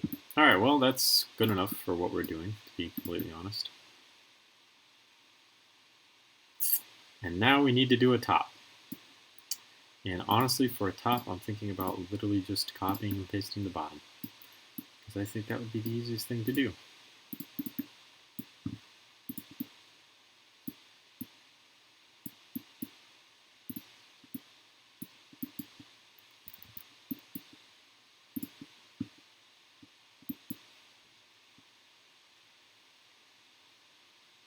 Crap. Of course, it's going to be a pain in the butt.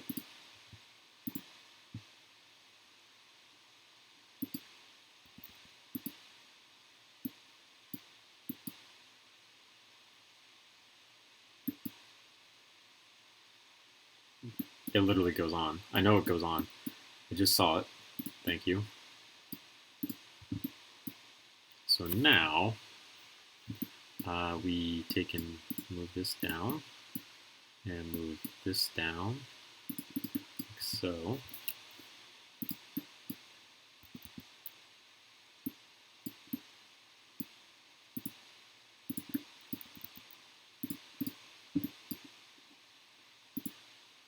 Copy that down to there. Copy this one down to here. Fill in the gap with a 5. So, boom, boom.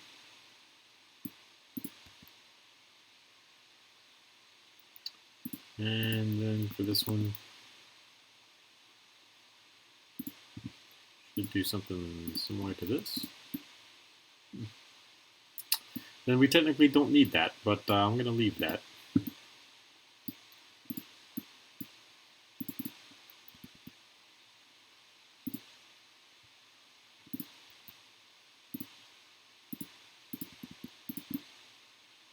Boom. Alright, so now that's all of the SMG 11 magazines loaded up into a smaller space. I mean, it's as good as it can get, really. So we're going to save that as it is as well. So, oh boy, alright, stretch. Stretch out. All right. So all of those are loaded up, so now they're not going to be spaced out like this. All of our shotgun shells are loaded up, so those are good. Now we need to do the 226 magazines, which should be hopefully easy. We just need to grab this. And now we have Jim's wonderful SIG Pt.1, and we have all the magazines right here, and we just need to find out a way to package them, just like we were packaging all the other ones. I have curves as a running theme with all of these, and I think for these it would be easy to...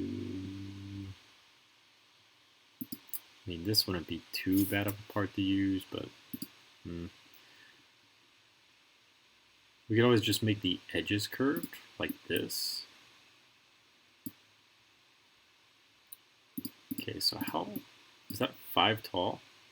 It is. All right, so to make our lives indefinitely easier, because I don't want to be here for hours on end trying to do this, what we'll do is that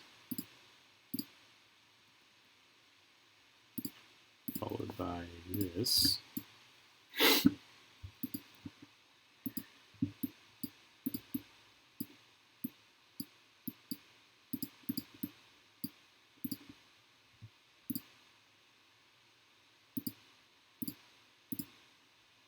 Looks like maybe a 3. Should technically be a 4 to give us the room that we need. So there's 4 magazines. They're 3 studs wide each for a total of 12 studs in between. So this would be 2, 3, 4. So we need 8 more in between.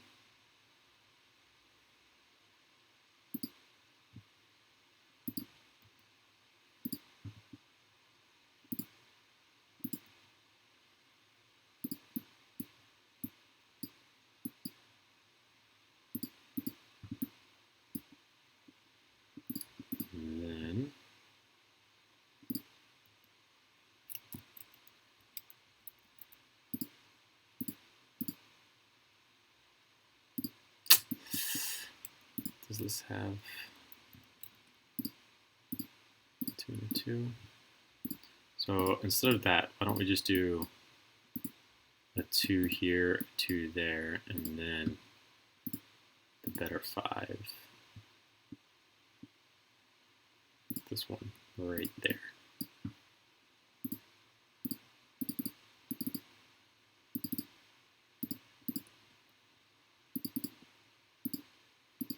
Back of this is probably not going to be colored clear, but I'd like to have some clear, so it'll look something like this, just about, I think. So then the hard, this is going to have to be longer, actually. So this is 12 long, no, 14 long.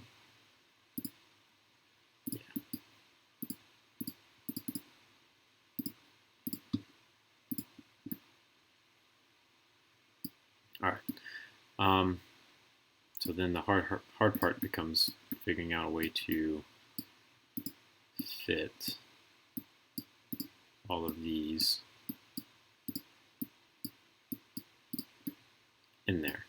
And I think the easiest way to do it is the exact same way we did the other one.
I see. I see. I see.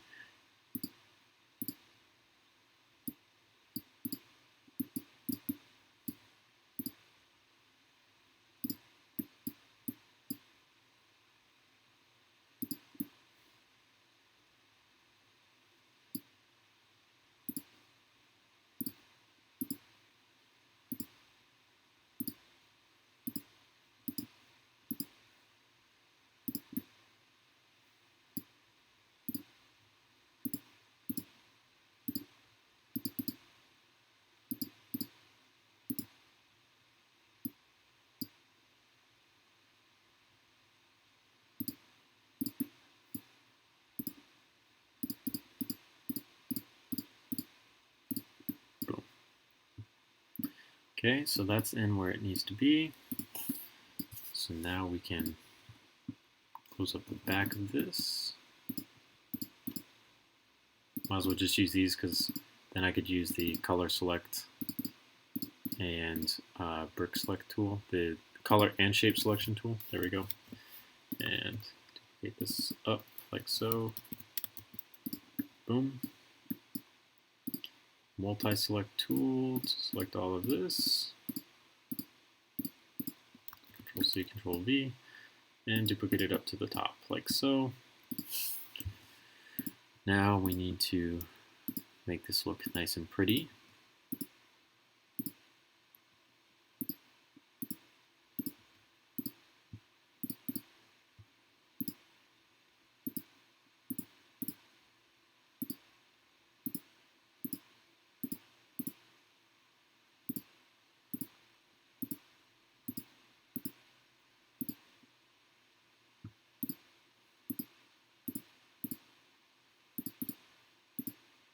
And I would like to do this again. Like right there, so then it has that same pop open top on it. Just to make it look like you can actually open it as a can type style thing.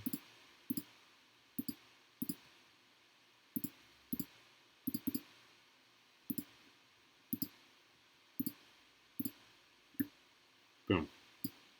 Alright, and then that's all the SIG Pt.2 magazines ready to go as well. So then, oh man, the last weapon in Smoke's loadout is his FMG 9, which we need to do as well. Let's go back. Complete version 1 Rainbow Six Siege operator box. Alright, just making sure. So now, let me go over here. FMG, see what pops up. Boo boo boo. That's just the image. Did I not make a magazine for the FMG 9? Fantastic. I didn't make a magazine with the FMG 9. Why didn't I make a magazine for the FMG 9? Why, Philip? Why would you not make a magazine for something so easy? It's so easy to make it.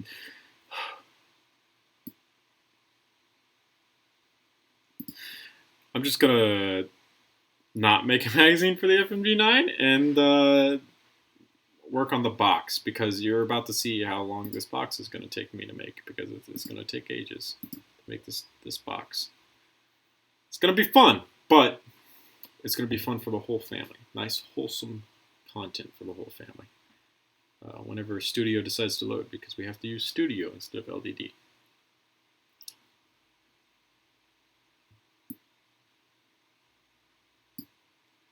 Let's import this one. Just the box alone is 9,108 pieces, which is enough to make LDD just absolutely shit its pants. So we're going to use Studio instead. Also, Studio gives us this wonderful ability to be able to move things around really well. So we're going to use Studio instead. Boom. Congratulations, you're now looking at a fucking box. Yay, boxes. Am I right? Who likes boxes? Everyone likes boxes. Crap.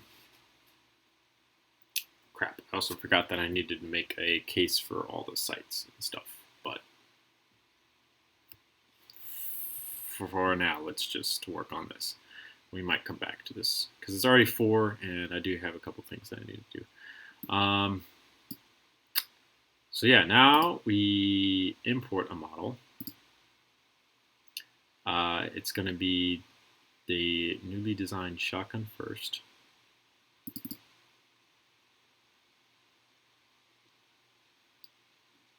And I hate when this happens, but it does. I'm going to drag this on over.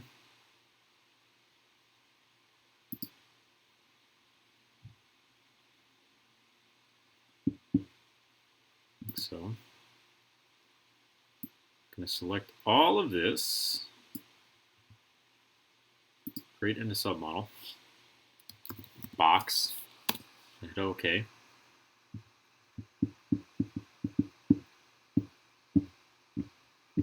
One of the benefits of actually using Studio, because this does help. All those pieces disappear, thankfully. With this model, we're going to hit this, what they call release, and it's going to release all of these pieces from one another. And then we're going to shift on over.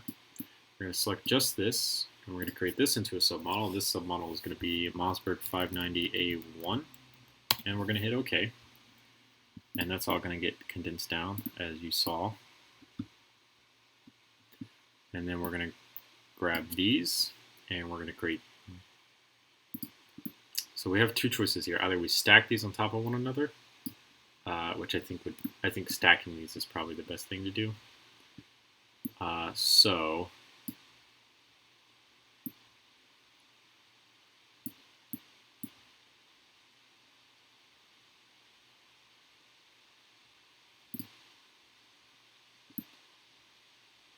And then T.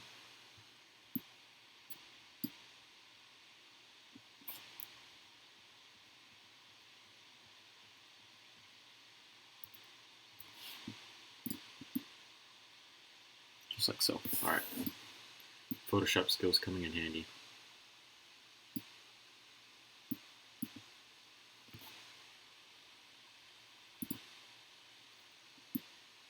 Crap. We can fix that. No worries.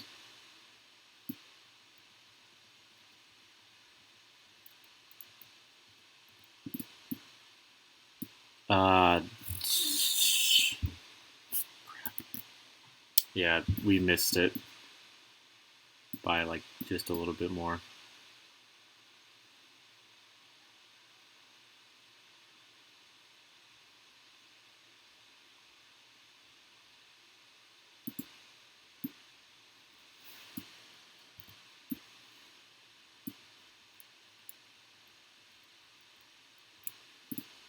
Boom. All right, so then, now they're all stacked on top of one another, which is good. We can create these into submodels. Mossberg 590A1 shotgun shells. And hit OK. Boom. So now everything is nice and small inside of this palette, because this palette's a pain in the butt anyways. And now we can move all of this over onto the screen where it should be. So this drags all as one giant piece, which is it's a lot nicer when you're trying to do stuff like this. So it's already lagging everything. So we're going to file save as.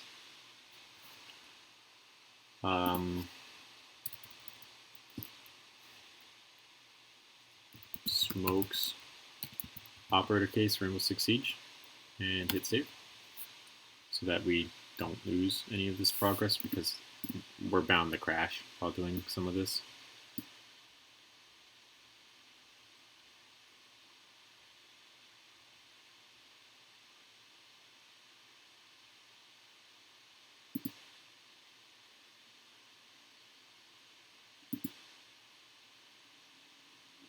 Okay, so now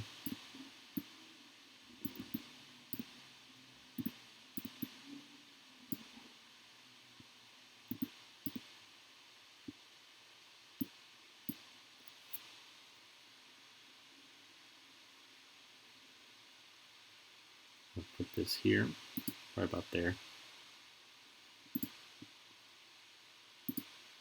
Click on this, press T. So we're going to press collision. That's going to turn on something that's going to tell us what's colliding with one another, and it's going to make. Okay, that's just stupid. It's going to show us everything that's colliding, and we'll be able to now fine-tunely adjust this so that it's no longer colliding. So we're going to move this up.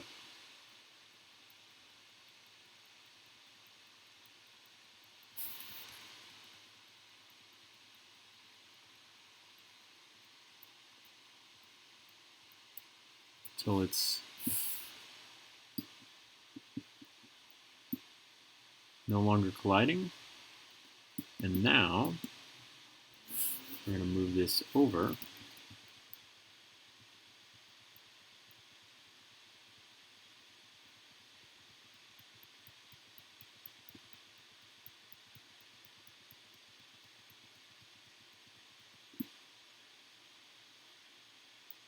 Until the back no longer shows that it's colliding like so. And that means that this is now inside the case in its final position where it should be. So that's how simple that process really honestly works. It's honestly not hard. Turn collision back off because I was just seeing to make sure that these pieces were actually here, and they are, which is good. So now we're going to save this and turn collision back on. So now, interesting way to outline that box. That is a problem because I believe collision is going to detect that this top corner of the box that was over here is interfering, maybe?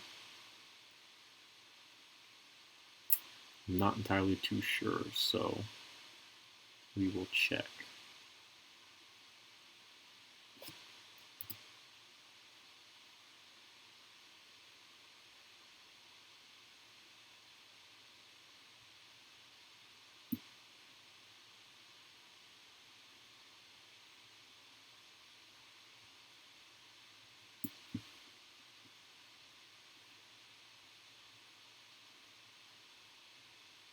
So this one's going to go right about there. And now,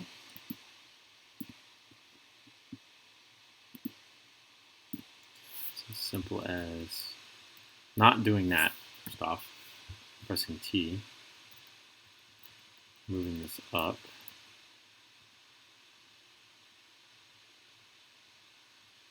Until it does that. Like so. And then maybe moving it up just a little bit that way.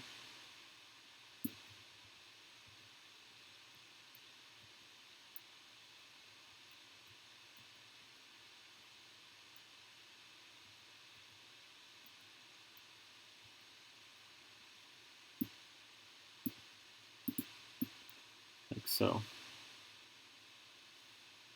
Now then that is like also inside the box where it needs to be. Alright, so that's that. File save. Obviously I'm gonna keep saving as we go because I don't want this to die on me and me lose all my process. And now we're going to import another model, this time being the SMG 11.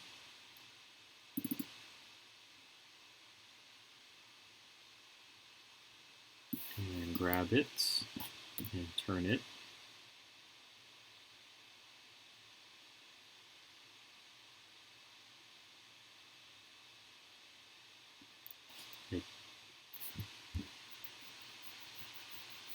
I turned it, but it hasn't moved yet. Hopefully there it goes. Decides to move.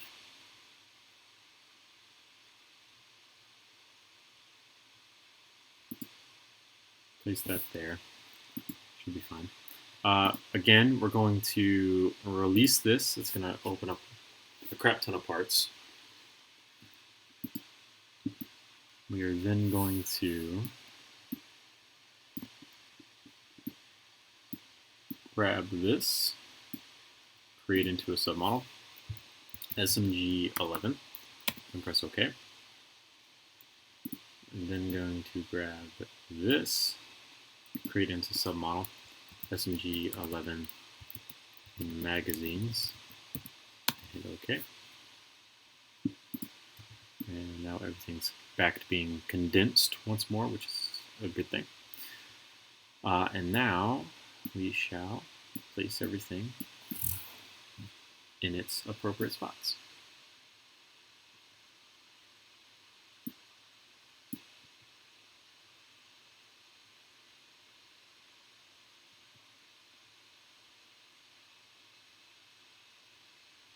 Okay.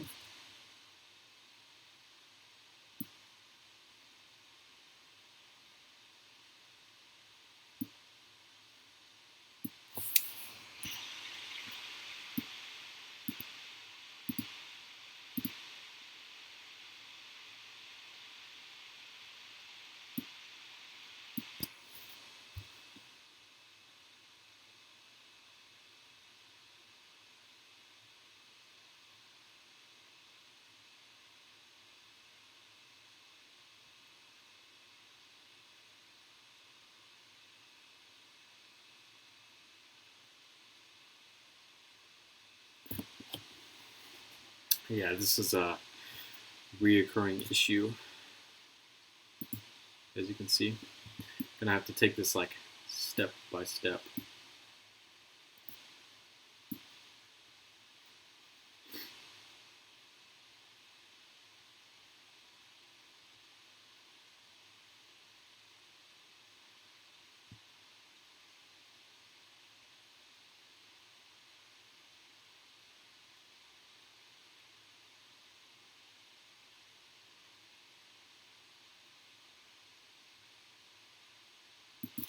I'm fine with that.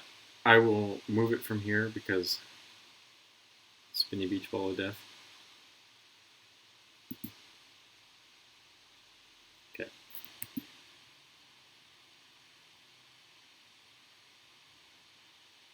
Just let me move over. Come on, studio. Let me move over.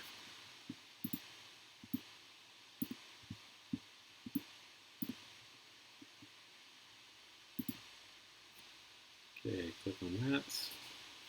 Press T. So now we can move it.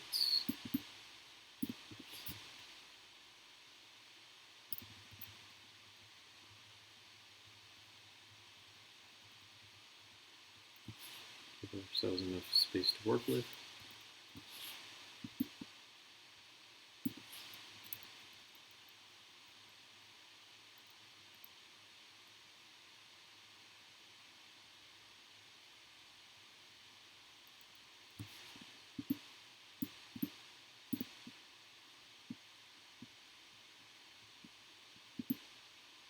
Make sure that's somewhat close to there. It is.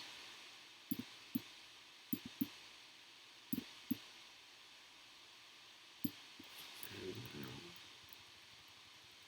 move it on out. Like so.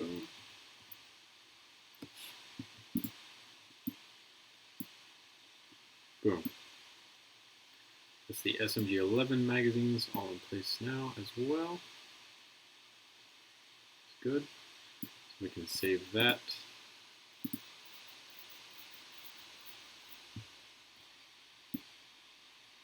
Grab the SMG11 itself.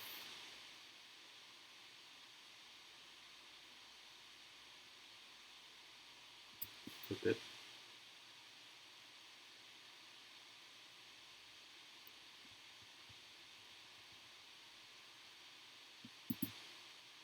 Place it so that if Studio were to release this automatically from my grasps, it wouldn't, freak out too much.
A little Fort Pie try me.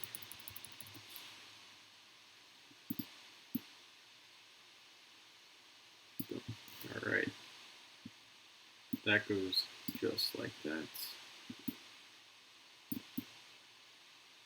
Just like so. Save. Okay, so then we have the SIG Pt.1 coming in as an import.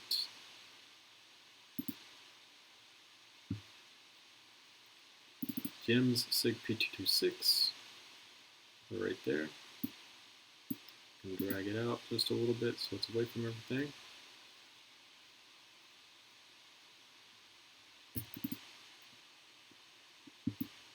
Come on over just a bit.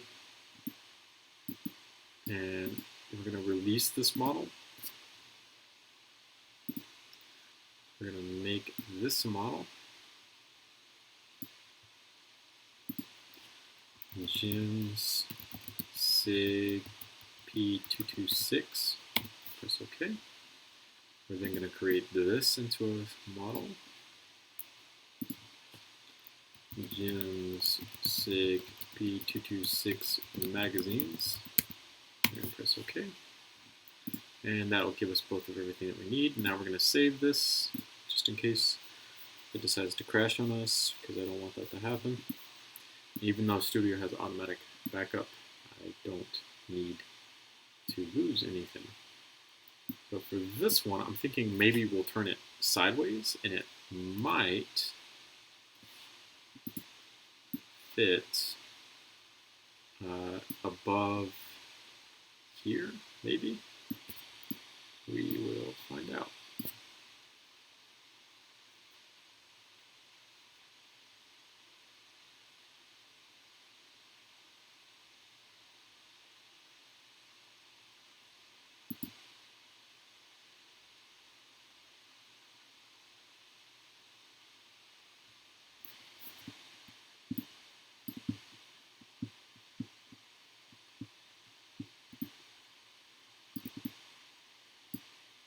Crap.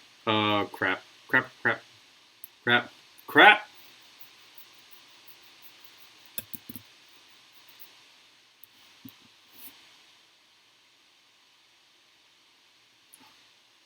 Just pressing Command Z really helped, because I did not need to move that. That is in place where it needs to be. I need to remove it, press T.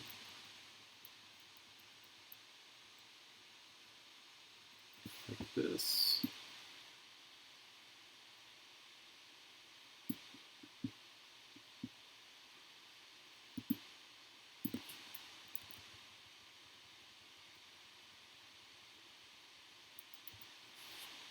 Like so.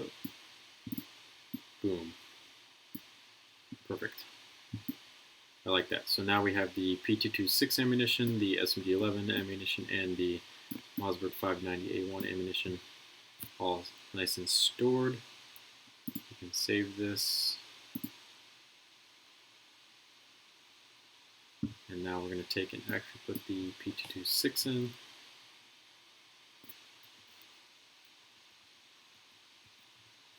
I wanted it to go this way.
And then I'll have perfect, I should have plenty of room for an SMG 11 in the folded position, like right there, which is awesome.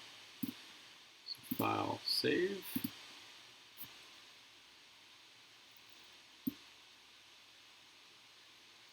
That's good, that's good. So now, I don't,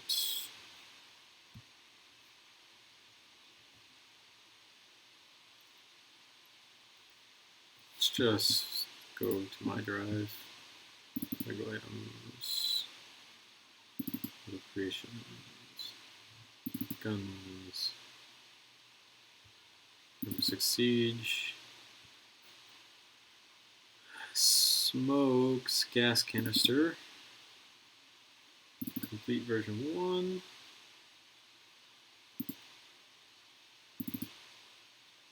Download. So that should be everything that we need. File. Import model.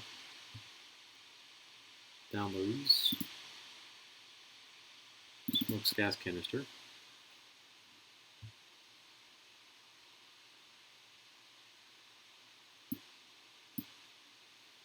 Drag these out just a bit. Paste these here.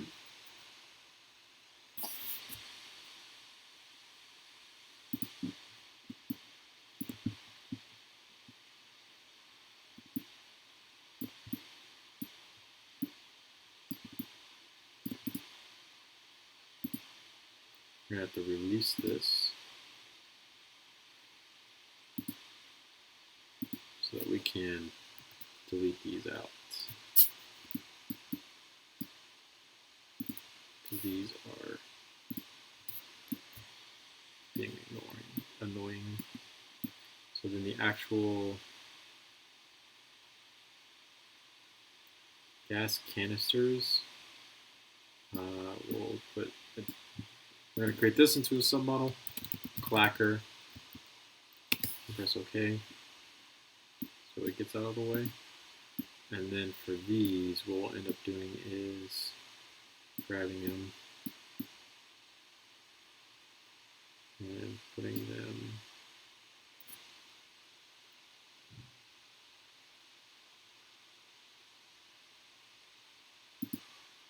beside one another, like so.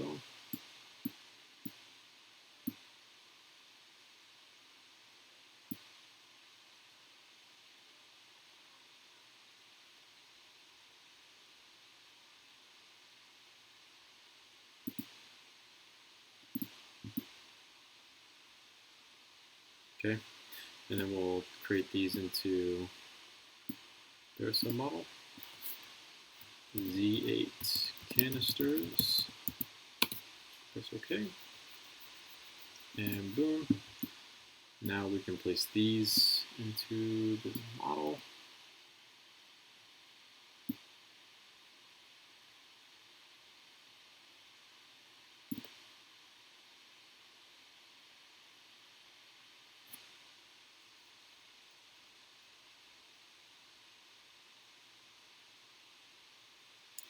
Why are they turning? And they should be flat like that. They should be flat. So let's see if we can get back in a position where they're flat again.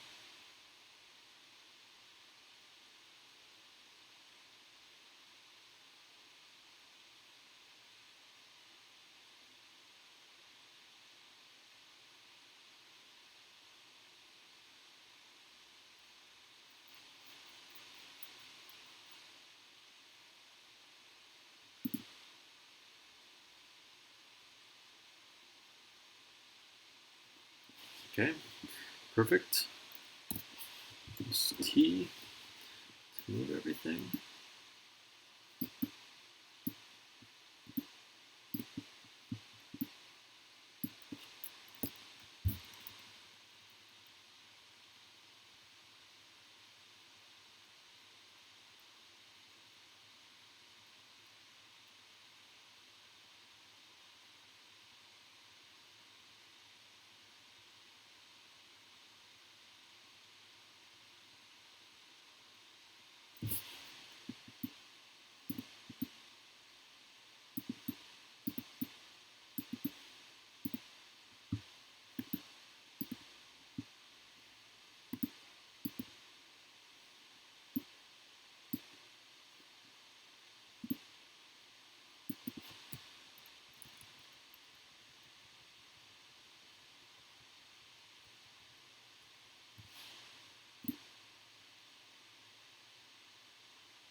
Now we're going to put the clacker in.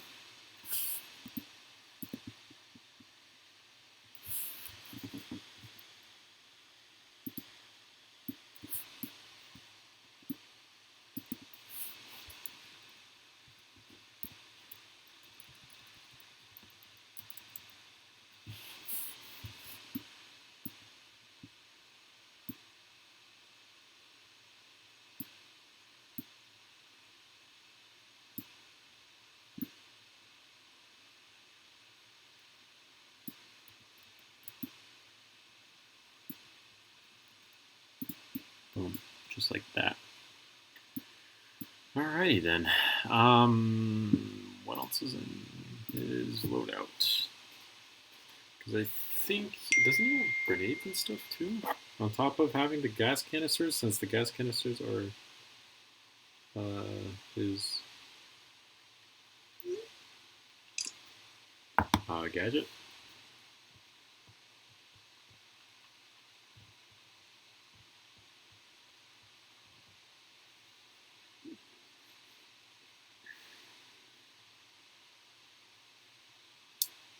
Controller doesn't want to connect.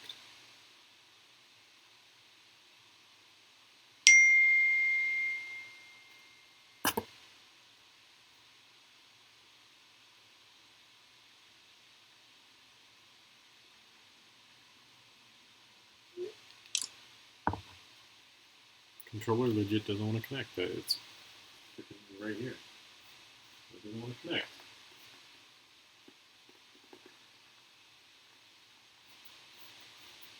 Oh, stretch.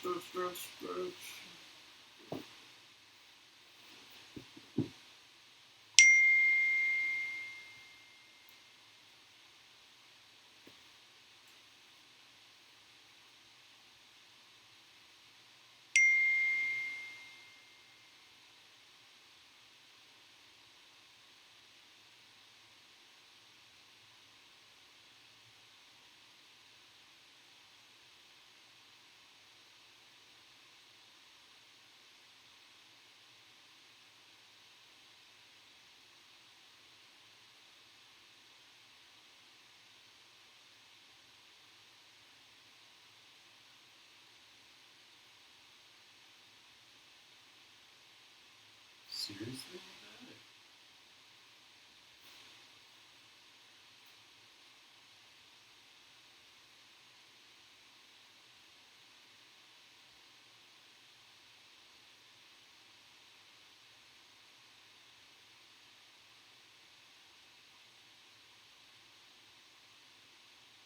Guess I just don't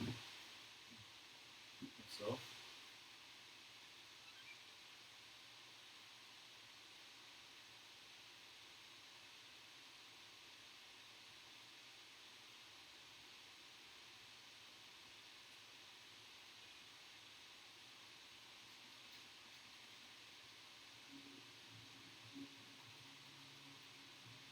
Okay, well that wants to connect. What did I click on?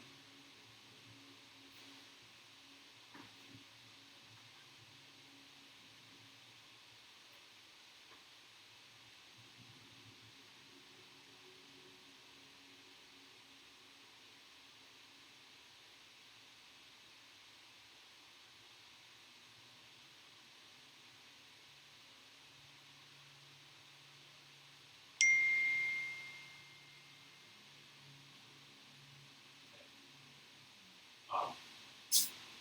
So he's got the razor wire and then the deployable shield. Which changes things for the worst.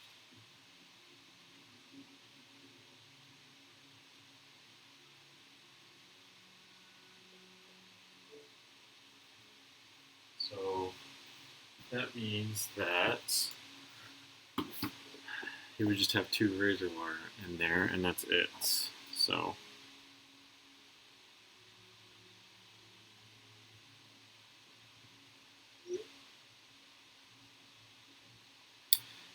that's basically as far as I'm going to go today. I'll go ahead and end the stream here because I got stuff that I need to do, and I'm also really hungry, so I need to eat on top of that. And see you guys later in another YouTube stream another time, hopefully. So thank you guys for watching. See you guys later.